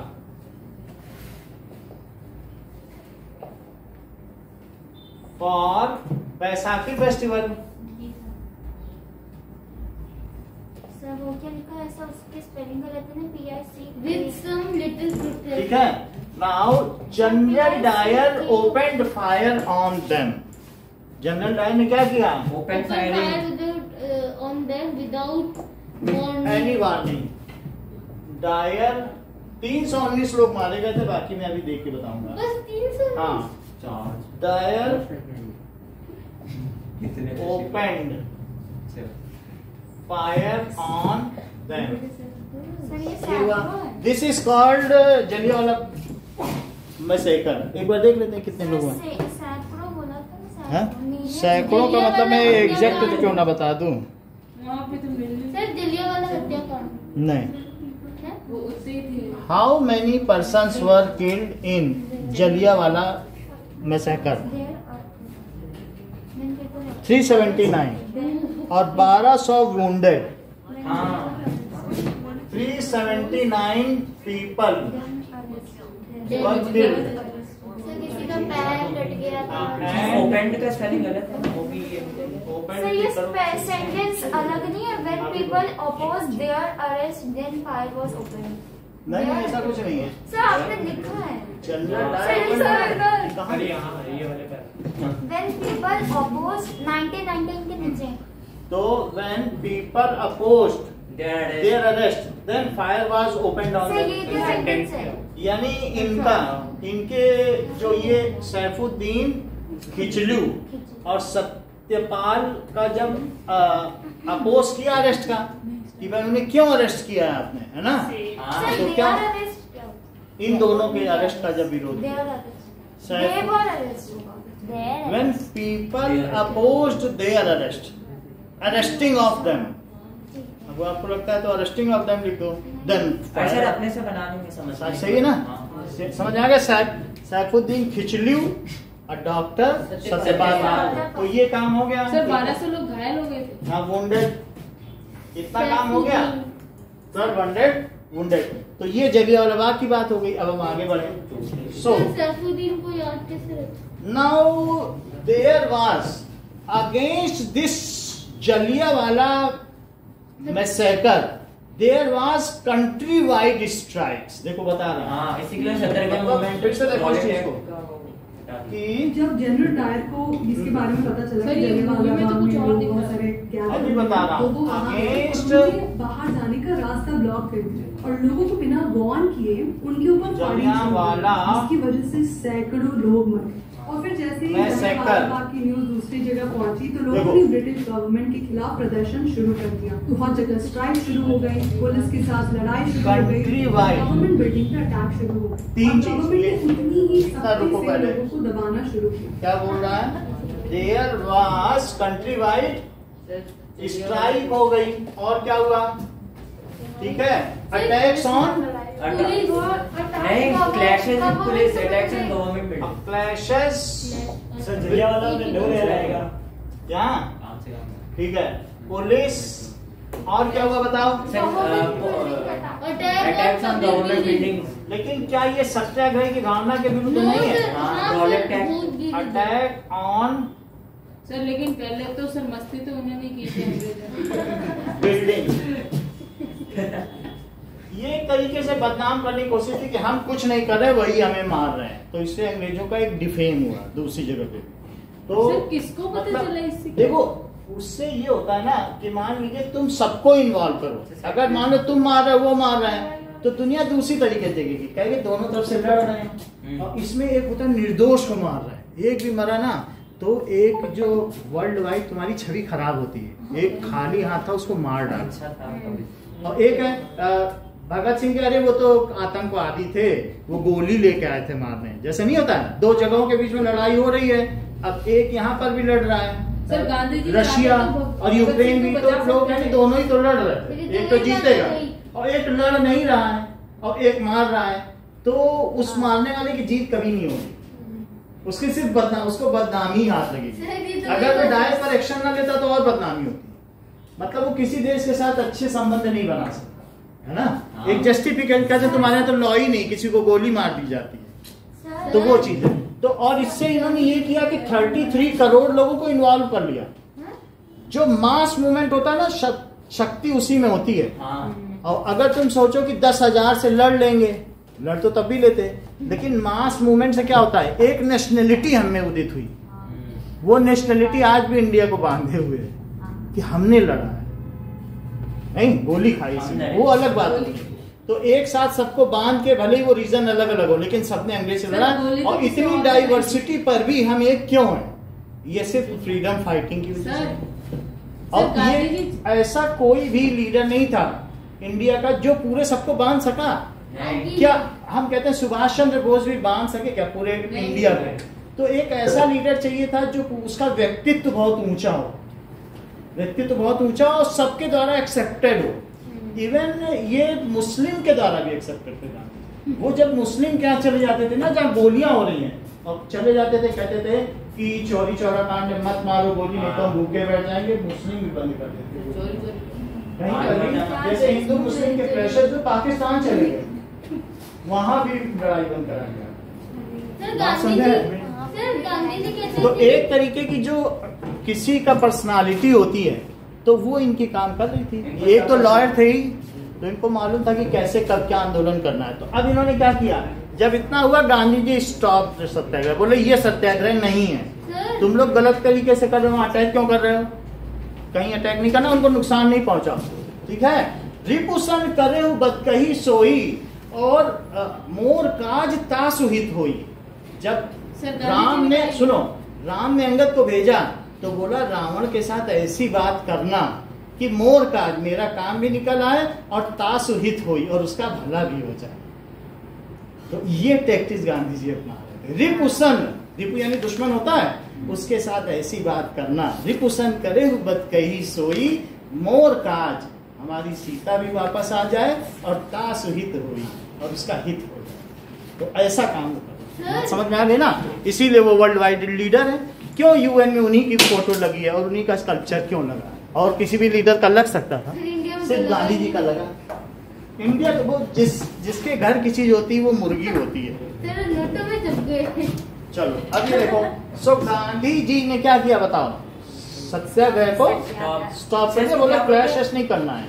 सत्याग्रह को ना, सत्याग्रह तभी होता था किसी सत्य के लिए आकर, ये तभी शुरू करते थे जब अन्याय होता था और वो काम बन जाए इस तरीके से। तो अब इन्होंने क्या किया, जरा आगे देखें। सर गांधी जी चाहते तो भगत सिंह गांधी जी इतनी बात हो गई, सो गांधी जी स्टॉप सत्याग्रह, इसे लिखो, Gandhi ji stop satyagraha due to this reason. Gandhi ji कहते थे कि कोई तुम्हें एक थप्पड़ मारे तो दूसरा गोला। अच्छा, दिस रीजन क्या, अब 1919 भी आ गया था और वर्ल्ड वार खत्म भी हो गया था, और अब क्या ऑटोमन अंपायर में खलीफा के ऊपर कुछ प्रतिबंध भी लग गए थे। अब बात आगे की बढ़ गई, 18 में तो वारी था, एक साल के अंदर ये सब प्रतिबंध लग गया। मतलब अब 1919 में हो, हाँ 1918 तक क्या चला बताओ? कि खलीफा की पावर कम कर दी। 1918 तक तो बाहर ही चला, 19 में कम की। सो इन तो अब एक मौका और। So after 1918 end of world war, end of world. Sir आप जितना पढ़ा रहे हो उतना पढ़ेंगे एग्जाम में अच्छे नंबर। देखो हम पूरी कहानी बता दे रहे हैं, तुम इसमें से कुछ भी लिख दोगे वो सही होगा, वो गलत तो लिखोगे नहीं, और सही लिखने पे मार्क्स मिलते हैं। बात क्या नहीं, हिस्ट्री तो है ना, हिस्ट्री में एक क्रम से आपके माइंड में चीजें बढ़ जाएंगी, तो वही चीज है। So end of world war 1, ठीक है। सो ये क्या थे? एलाइड पावर कर्व्ड द क्या पावर्स ऑफ खलीफा। जो एलाइड कंट्रीज थी ना, उन्होंने क्या किया बताइए? टर्की में था ना एलाइड कंट्रीज, एलाइड कंट्रीज में ब्रिटिश भी था ना, यूके, इंक्लूडिंग यूके किंगडम, तो लोग उससे नाराज थे। कर्व, कर्व का मतलब समझते हो? हाँ, कम कर दिया। Powers of their religious head. Sir दोनों वर्ल्ड वॉर में एक्सेस पावर हमारी ना। हाँ, देयर रिलीजियस हेड खलीफा, खलीफा।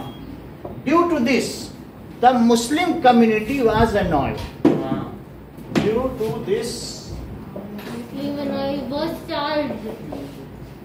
Muslim community was annoyed. And अब शौकत अली जिन्ना, शौकत अली एंड मोहम्मद अली, मोहम्मद अली जिन्ना, मोहम्मद अली, शौकत अली एंड मोहम्मद अली ने क्या किया बताइए? सर उन्होंने इसके खिलाफ जो है, ठीक है, खिलाफत मूवमेंट स्टार्ट किया। खिलाफत का मतलब समझते हो? हाँ, किसी चीज के खिलाफ। ना ना ना, खलीफा, खलीफा का बनना ही खिलाफत है। कह रहे वहां तो खिलाफत के लिए लड़ाई हो रही, यानी खलीफा का बनना वर्ड में इसीलिए ट्विस्ट है। खिलाफत का मतलब खिलाफ ना समझना, खलीफा के बनने को खिलाफत कहते हैं, उसको तो खिलाफत मिल गई है। वो ऐसे ही बोलते हैं मुस्लिम लोग, क्या बोलेंगे? उसको खिलाफत मिली। खलीफा की पोस्ट मिली ऐसे? खलीफा का वो पोस्ट मिली ऐसे? खलीफत नहीं मिली बोलेंगे, कहेंगे उसको खिलाफत, उसको खिलाफत मिली है। सर खलीफत और खिलाफत में फर्क है। पर एक खिलाफ होता है अपोज, है ना, अपोज में समझना खिलाफ। ऐसे वर्ड्स सर ये समझे ही नहीं मैं। मतलब अब मोहम्मद अली और शौकत अली ने क्या किया? इंडिया में खिलाफत मूवमेंट शुरू किया। What does it mean by खिलाफत movement? To restore the power to their religious head. उन्होंने कहा हमारा जो रिलीजियस हेड खलीफा है उसकी पावर वापस करो। इस मूवमेंट को क्या कहा गया? खिलाफत मूवमेंट। खिलाफत मूवमेंट। और सर ये स्वराज मूवमेंट के साथ मिल गया। और अब ये किसके साथ मिल गया? स्वराज। तब तक 1920 में क्या लाहौर में जो हमारे एक लीडर थे बाल गंगाधर तिलक, क्या उन्होंने वहाँ पूर्ण स्वराज्य की बात कह दी थी? तो अब पूर्ण स्वराज्य की भी बात आ गई और इनका खिलाफत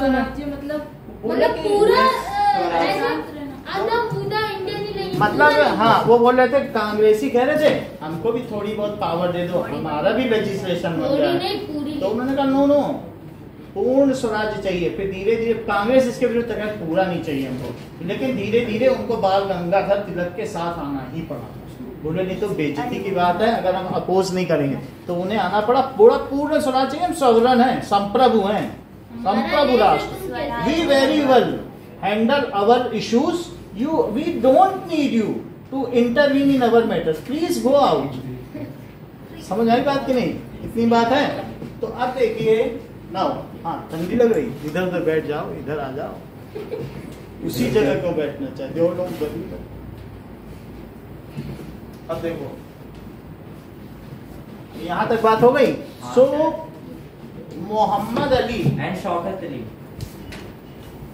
अली ब्रदर।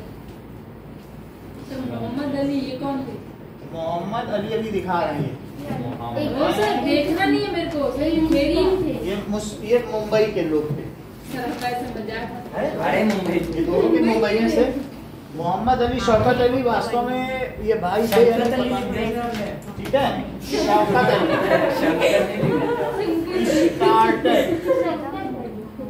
स्टार्टेड खिलाफत मूवमेंट अगेंस्ट ब्रिटिश, खिलाफत मूवमेंट अगेंस्ट बॉम्बे सर अगर आप ब्रिटिश। टेलीफोन और किस लिए? नहीं, ऐसे ही लिखो, British they wanted that all the powers of their khalifa should be restored। Sir कम दबाना। कर सर वर्ल्ड वॉर 1 के बाद जो खलीफा था सर वो मरा नहीं। नहीं, they wanted that Khalifa powers of Khalifa should be under नहीं should be regain the power restored। उसे फिर से दे दी जाए। अच्छा, अब गांधी जी ने इसको किस तरीके से दिया? अपॉर्चुनिटी दिया टू यूनाइट इंडिया, कि तुम अपने खलीफा पालेगा, हमें तुम इंडिया अपना में स्वराज पालेंगे। ठीक है। इन लाहौर अधिवेशन 1920 बाल गंगाधर तिलक, जो लाहौर का असेंबली हुई थी कांग्रेस की, ऑल इंडिया कांग्रेस की, जिसे A.O. ह्यूम ने स्थापित किया था ना कांग्रेस। कलकत्ता में थी लेकिन लाहौर में भी हुई होगी, तो 1920 में वहां हुई। हम सारी असेंबली बाद में देख लेंगे कहाँ कहाँ हुई। इन 1920, ठीक है, तो जो असेंबली हुई सर अपने खिलाफत की जगह शायद खिलाफत ऑल इंडिया खलीफा कांग्रेस असेंबली जो हुई, ठीक है। खलीफा लिखा तो है, खलीफा तो लिखा है ना, खलीफा ही तो होता है। सर खिलाफा वो क्या है? खिलाफत मूवमेंट शुरू किया जिसमें खलीफा। अच्छा देखो, हाँ बोलो क्या बोलती हो? स्वराज के बारे में अभी आ रहे हैं। तो उन्होंने क्या किया? असेंबली बाल गंगाधर तिलक डिक्लेयर इन लाहौर पूर्ण स्वराज्य। समझ में आ गई? सो बाल गंगाधर तिलक आस्क फॉर पूर्ण स्वराज्य, कि हमें अपना राज्य चाहिए, स्वराज, पूर्ण स्वराज की बात कही। सो ये 1920 में किया गया, ठीक है। पूर्ण स्वराज की जब बात हो गई, अब जरा देखो आगे की बात है। इन जनवरी 21 now he said British rule will collapse within 1 year if no cooperation is done with them। अगर हम उनका साथ ना दें, उन्होंने कहा कि अगर उनका साथ ना दें तो हमें पूर्ण स्वराज मिल जाएगा। He also stated, कौन बोला ये बाल गंगाधर, he stated, अभी ये इसमें भी बोलेगा। ठंडी लग रही है। अच्छा, ठंडी क्यों लग रही? सर हम बहुत पास बैठे हैं। अच्छा, he stated, अब नहीं लगेगी किसी को, तो फिर गर्मी लगने लगती है। अब नहीं लगेगी, ऊपर है।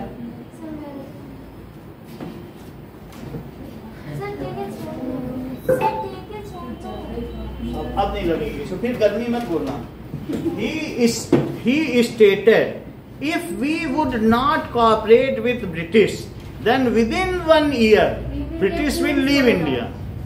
We will get If we वैसे किसी ने मानी नहीं बाद में।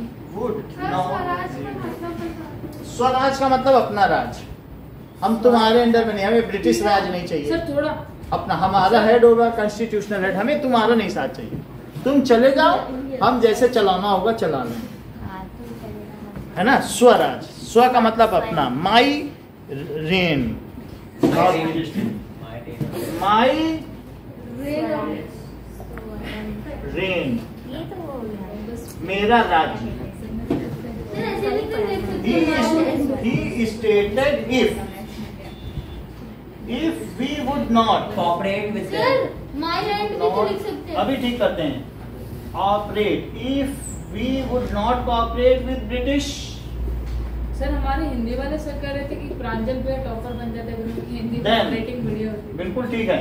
Then they will quit, नहीं आ रहा। then they will leave leave India in 1 year. हाँ। ध्यान से सुनो, नोट भी करते जाओ, वो भी कुछ बता रहा है, जानकारी की चीजें हैं, आप नोट करिए। Within 1 year। India in 1 year. अरे बात करो। ठीक है। हाँ सर। लास्ट में बोलते हैं। अब आगे की बात देखो। सो ये बात कही। अब इसके बाद महात्मा गांधी ने फिर movement non cooperation Khilafat movement begin इन जनवरी 1921। नाउ महात्मा गांधी टुक मुस्लिम्स अंडर वन अम्ब्रेला। हाँ। एक ही छत के नीचे ले आए। सो महात्मा गांधी तो हिंदू मुस्लिम सर, ये सब समझ में नहीं आ रहा। अच्छा सर, ये जलियांवाला बाग की बात कर। जलियांवाला बाग की बात नहीं समझ आया। जलियांवाला बाग हो गई। जलियांवाला बाग 19 में हुई। 19 में 18 के बाद क्या उनकी पावर खत्म कर दी गई थी खलीफा की, ऑटोमन एम्पायर के जो राजा थे, सुल्तान की। ऑटोमन एम्पायर दिखाया था नीचे उधर होता है, तो सुल्तान जो था उसकी पावर कम कर दी गई। खलीफा होता है उनका जो सुल्तान, वही खलीफा। जो राजा होता है वही उसको खलीफा कहते हैं। जो राजा है वही खलीफा। तो उसकी पावर कम कर दी ना, क्योंकि ऑटोमन एम्पायर एक्सिस पावर में था। पावर कम हो गई तो क्या मुस्लिम लोग विरोध में नहीं आएंगे? तो मुस्लिम लोग विरोध में आए और वो लोग शौकत अली और मोहम्मद अली ने क्या खिलाफत मूवमेंट इंडिया में भी शुरू कर दिया। हाँ, खिलाफत मूवमेंट मतलब खलीफा को पावर दी जाए। खलीफा जो मुस्लिम का हेड। तो सर इंडिया में हाँ, तो सर हिंदूज क्यों सपोर्ट कर रहे हैं? हिंदूज नहीं सपोर्ट कर रहे थे, वो ब्रिटिशर्स के तो खिलाफ थे। तो फिर गांधी जी ने स्ट्राइक किया ना इंडिया में। ब्रिटिशर्स के खिलाफ वो काम कर रहे थे ना कि भाई ब्रिटिशर्स कौन थे? एलाइड पावर थे, मित्र राष्ट्र। नहीं सर, कौन खिलाफत के अगेंस्ट है? ब्रिटिशर्स ने क्या ऑटोमन एम्पायर के खलीफा की पावर कम कर दी थी। ब्रिटिशर्स कौन थे? मित्र राष्ट्र। और ऑटोमन एम्पायर कौन थे? धुरी राष्ट्र, यानी जो मिल के एक्सिस पावर थे। तो उनकी पावर कम की तो कौन दोषी माना गया? ब्रिटिशर्स मानेगा कि नहीं? तो वो लोग क्या भारत के मुस्लिम ब्रिटिशर्स के खिलाफ नहीं हो जाएंगे? तो क्या मोहम्मद अली और शौकत अली ने गलत काम किया अगर खिलाफत आंदोलन शुरू किया कि ब्रिटिशर्स से कहा कि तुमने क्यों उनकी पावर कम की? यहाँ तक समझ में आया? जैसे हमने अब उन्होंने ये काम किया, तब तक लाहौर अधिवेशन में क्या बात हो गई थी?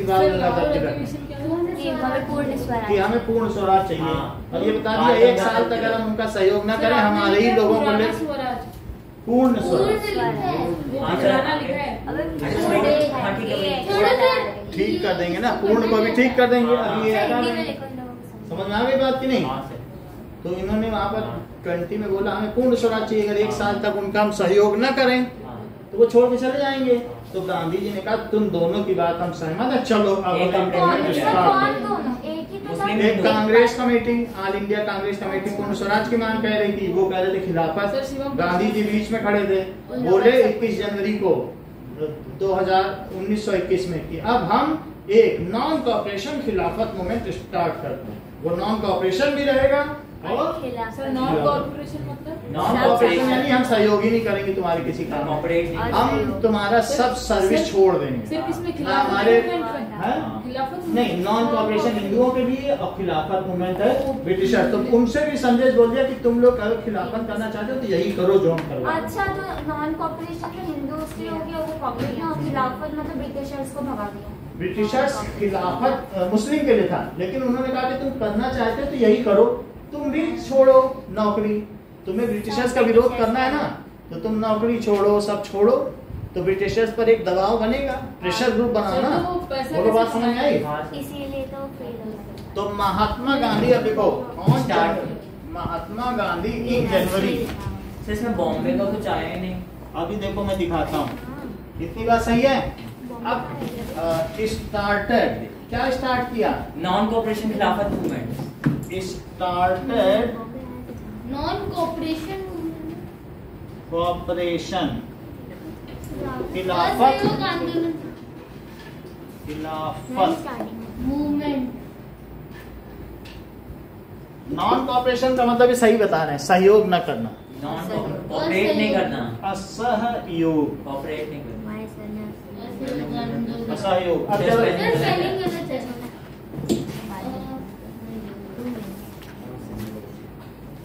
चलो अब देखो आगे की टीवी देखो। लोगों से जमीन पे नाक रगड़वाई गई, स्पीड पे क्रॉल करना पड़ता था और इन लोगों को सलाम करना पड़ता था। लोगों को मारा जाता था और कहीं कहीं बॉम्बिंग भी की गई ताकि लोगों को डर लगे ब्रिटिश से। इतना सारा वायलेंस देखे गांधी जी ने राउलेट सत्याग्रह को बंद कर दिया।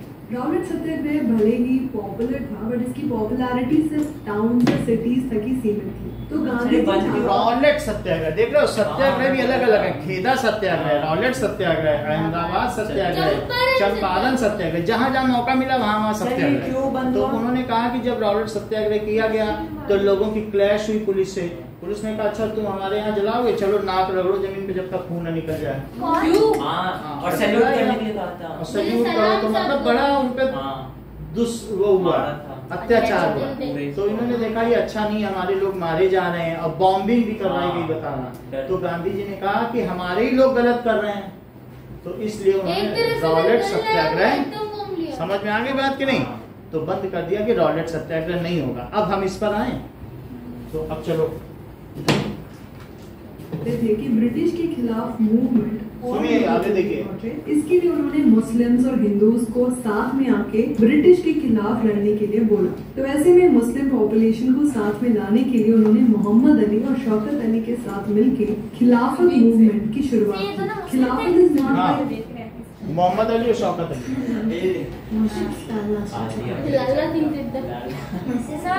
स्किप कर दे sir. But it was what caliphate. Allied powers जीत गई और सेंट्रल पावर्स हार गई। इन्हीं सेंट्रल पावर्स में ऑटोमन एम्पायर था। ऑटोमन एम्पायर का जो सुल्तान था, जो रूलर था, वही होता था कैलिफ, यानी कि उसको सारे मुस्लिम्स अपना लीडर माने थे। तो ऑटोमन एम्पायर क्योंकि हार गया था अलाइड पावर्स से, तो इंडिया में कुछ मुस्लिम्स को ये फील हो रहा था कहीं ऐसा नहीं हो कि ब्रिटिश गवर्नमेंट कैलिफ के साथ कुछ गलत करे, उनको पावर से हटा दे। तो कैलिफ के पावर को डिफेंड करने के लिए बॉम्बे में मार्च 1990 में खिलाफत कमेटी बनाई गई। तो गांधी जी ने ये सोचा कि ये टॉपिक मुस्लिम्स के लिए बहुत इम्पोर्टेंट है, तो इसलिए इस मूवमेंट को उन्होंने इतनी इम्पोर्टेंस दी। बहुत से लोग नहीं चाहते थे कि गांधी जी खिलाफत इशू को इतनी इम्पोर्टेंस दें, बट कैलकाटा में जब कांग्रेस का सेशन हुआ सितंबर 1920 में, तब तक उन्होंने बहुत से लोगों को कन्विंस कर लिया था नॉन कोऑपरेशन मूवमेंट शुरू करने के लिए स्वराज और खिलाफत इशू के साथ। तो लाहौर इसी में हमने नहीं लिखा, बुक हिंद स्वराज में लिखा था ब्रिटिश इसलिए इंडिया में रूल करता है, इंडिया में लोगों ने उनके साथ कोऑपरेट किया था। और अगर इंडिया में महात्मा गांधी ने अपनी बुक हिंद स्वराज में लिखा था इंडियन होम रूल बुक, ये आएगा 1 मार्क का क्वेश्चन, किसने लिखी? पूर्ण स्वराज्य होम रूल बंद कर दे तो 1 साल के अंदर ही ब्रिटिश रूल खत्म हो जाएगा और हमारे यहाँ लोगों को स्वराज मिलेगा। सो नॉन कोऑपरेशन कैसे एक अपना राज बन सकता है, इसके लिए गांधी जी ने ये बोला कि नॉन कोऑपरेशन मूवमेंट को स्टेजेस में एग्जीक्यूट करना होगा। सबसे पहले जिनको जिनको भी गवर्नमेंट ने टाइटल्स दिए हैं वो टाइटल सरेंडर करने होंगे और civil services, army, police, courts, legislative council, schools और फॉरेन गुड्स को बॉयकॉट करना होगा। बॉयकॉट मतलब ये चीजों का इस्तेमाल करें। फिर अगले स्टेज पे गवर्नमेंट ने ये पहली स्टेज में जैसे किसी किसी को नहीं कहा जाता था कि राय साहिब की उपाधि दी जाती है, ऐसा नहीं होता था। तो बोले जो तुम्हें मेडल्स दिए हैं, तुमने 12 शेर मारे हैं, तो तुम्हें राय साहब, लॉर्ड साहब की उपाधि दी, वो छोड़ दो। वो तो शेर इसलिए मरवा रहे क्योंकि उनको जंगल फ्री मिल जाए, फिर आसानी से काटे, फिर रेल की पटरी बनाए, तो उनको तो शेर मरवाने के पैसे दे रहे हैं, उनको खाली जंगल मिल जाएगा, उनके आदमी मरेंगे नहीं, तो उनका तो अपना स्ट्रेटेजी है, और तुम्हें ऐसे ही फ्री में दे रहे हैं। और दूसरे स्टेज में क्या था कि स्कूल, कॉलेज, लॉ, जुडिशरी खत्म कर दो। जब लॉयर ही नहीं रहेंगे तो जुडिशरी क्या होगी, सब खत्म कर दो। और साथ में लेजिस्लेटिव काउंसिल के जो इलेक्शन होंगे उन्हें बंद कर दो। कांग्रेस वाले लालची थे, बोले नहीं हमें वहाँ हमें तो पावर मिलेगी, वो चाहते थे अंदर जाके लेजिस्लेटिव में जाके थोड़ी पावर लो। लेकिन गांधी जी ने कहा सबको एक साथ बाइकआउट करो। दूसरा स्टेज हुआ। अब तीसरी चीज देखो जरा, रोकने का प्रयास किया, तब फुल सिविल डिसोबीडियंस कैंपेन शुरू करा जाएगा। नॉन कोऑपरेशन मूवमेंट को सक्सेसफुल बनाने के लिए गांधी और अली ब्रदर्स जगह जगह जाके नॉन कोऑपरेशन मूवमेंट में लोगों को पार्टिसिपेट करने के लिए पहले बोला तीसरा स्टेज सुना तुमने? नहीं। पहले ये सब काम करो, पहले उनके यहाँ से हट जाओ और फिर डिसओबे भी करो। तीसरा स्टेज कितना खतरनाक है। वो बोल रहे हैं कि तुमने ये कानून बनाया, अब हम डिसओबे करें। तुम नमक पे टैक्स लोगे, हम नमक बनाएंगे। बोले सब विनय अवज्ञा, मतलब विनय के साथ तुम्हारी बात को नहीं मानेंगे। इसको कहते हैं सिविल डिसोबीडियंस। डिसओबे करेंगे, पहले कि हम साथ नहीं देंगे, असहयोग, फिर डिसओबे भी करेंगे। तुम्हारे कानून ही नहीं मानेंगे भी, तोड़ेंगे भी। हाँ, तीनों देखो कि किस किस तरीके से किया। अब यहाँ तक बात हो गई। बात लिख देते हैं ना, यहाँ तक समय। सबसे पहली स्टेज क्या है बताओ?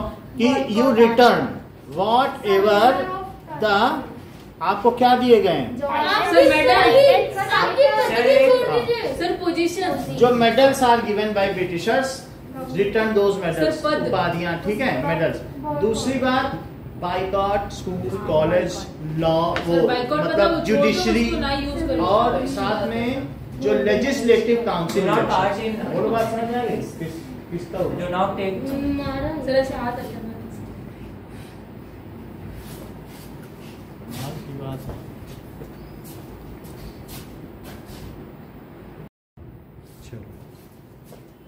हाँ सर, वो स्टेज 3 थे।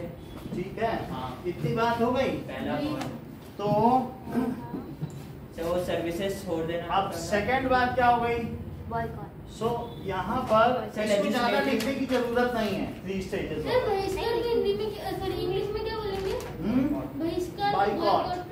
बाइकॉट हो गया। अब आगे की बात देखें कि अभी वो मीटिंग को ले जाएगी ना। अब इतना मूवमेंट स्टार्ट हो गया। सो ब्रिटिशर्स इंस्टीट्यूशन इन दिस, इस मूवमेंट में क्या क्या करने को बोला गांधी जी ने? सो इन दिस मूवमेंट गांधी जी से सो टाइटल्स एंड ऑनर्स वर क्या किए गए? रिटर्न। टाइटल्स, राय बहादुर, ऐसे कुछ टाइटल्स एंड ऑनर्स। और फिर ये अभी नॉन कॉपरेशन चल रहा है। हाँ, वर रिटर्न्ड टू, ठीक है, ब्रिटिश गवर्नमेंट। इसी में नॉन कॉपरेशन, ब्रिटिश गवर्नमेंट। दूसरी चीज क्या की गई बताइए? Boycotting of foreign goods. Students left schools, college, ठीक है, एंड यूनिवर्सिटीज। ये बहुत इम्पोर्टेंट है सर। उसमें सिविल सर्विसेज को कुछ और बोलते हैं। अच्छा, सिविल सर्विसेज भी है। सो ठीक है, school, colleges, teachers left their school या जॉब। हाँ, college, teachers and principal. Railway left jobs, lawyers left practice. हाँ, उन्होंने सुनवाई। हाँ, प्रैक्टिसेस, ठीक है। डॉक्टर्स क्विट हॉस्पिटल्स जो थे। तो डॉक्टर तो मेन है। हाँ, डॉक्टर्स तो उससे गवर्नमेंट हॉस्पिटल बंद हो जाएंगे। Hospitals and politicians left the boycotted election in upcoming election. Politicians Left boycotted the assembly. Legislative council elections. किसको? Legislative Council elections. Council LCE. Election. जो राज्यों में चुनाव होते थे वो लेजिस्लेटिव काउंसिल इलेक्शंस होते थे। इन सब का बहिष्कार कर दिया गया। तो इतना काम तो हो गया। इसके बाद ठीक है, now the movement due its fall, the struggle of peasant and tribal which were developing in different parts of India in the years after the war। तो ये मूवमेंट अब जो है कहाँ से पहुंचा? सिटी से कंट्री यार्ड तक पहुंच गया। कंट्री यार्ड तक, पहले ये सिटी में सीमित था, लेकिन अब धीरे धीरे मूवमेंट कहाँ चला? अब ये गांव गांव में फैल गया। नाउ दिस मूवमेंट, ठीक है, spread to country yard. Country yard का मतलब है कस्बे और गांव में। दिस मूवमेंट नाउ स्प्रेड, वो यही चाहते भी थे।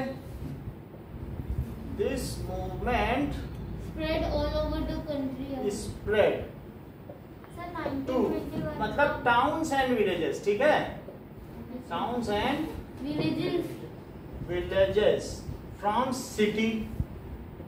अच्छा सिटी से पहले, सिटी में पहले कन्फाइंड था, लेकिन अब ये सब जगह फैल गया। तो जब पहले पूना और इन्हीं सर बॉम्बे जगह में था, लेकिन अब ये फैल गया। अब जगह देखिए, under the inland immigration act the plantation worker in Assam were not permitted. अब कुछ और चीजें नया डेवलपमेंट हो रहा था। अच्छा, कलकत्ता में हुआ था। इमिग्रेशन एक्ट कौन सा था जरा देखो। टी प्लांटेशन, वो बोला था उनको उनके एरिया से बाहर निकलने का। इमिग्रेशन एक्ट ये बहुत पहले का एक्ट था, उससे लोग बहुत प्रभावित है। ये एक्ट पहले का, ये टाइम लाइन नहीं है, ये पहले का एक एक्ट है, ठीक है।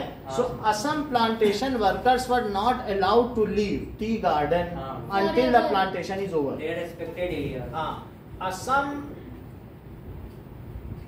Plantation workers. Sir in this movement के अंदर ही है ये। देखो अब इसके बाद ये भी ग्रो हो रहा था, तो अब कुछ हम अलग अलग लोकल मूवमेंट्स की चर्चा कर लेते हैं कि कहाँ कहाँ पर किसने किसने क्या क्या किया, तो उनके नाम आने वाले हैं, ठीक है। ऐसे जगह साउथ में किसने क्या किया वो अलग अलग। तो Assam plantation workers working in tea gardens, tea plantation were not allowed to go to their respective, allowed to go home. यानी ऐसा होने लगा। अब आगे की बात करें, चले उनको लेस वेजेस मिलती, लेस वेजेस से घर नहीं जाने दिया जाता। अब आगे देखें, और बहुत से कांग्रेस के मेंबर्स थोड़े चिंतित थे ये सोच के कि क्या ये सब सही है। एज कुछ लोग नहीं चाहते थे कि काउंसिल से बॉयकॉट करें, क्योंकि अलग अलग स्टेट्स में काउंसिल के लिए इलेक्शन होने वाले हैं।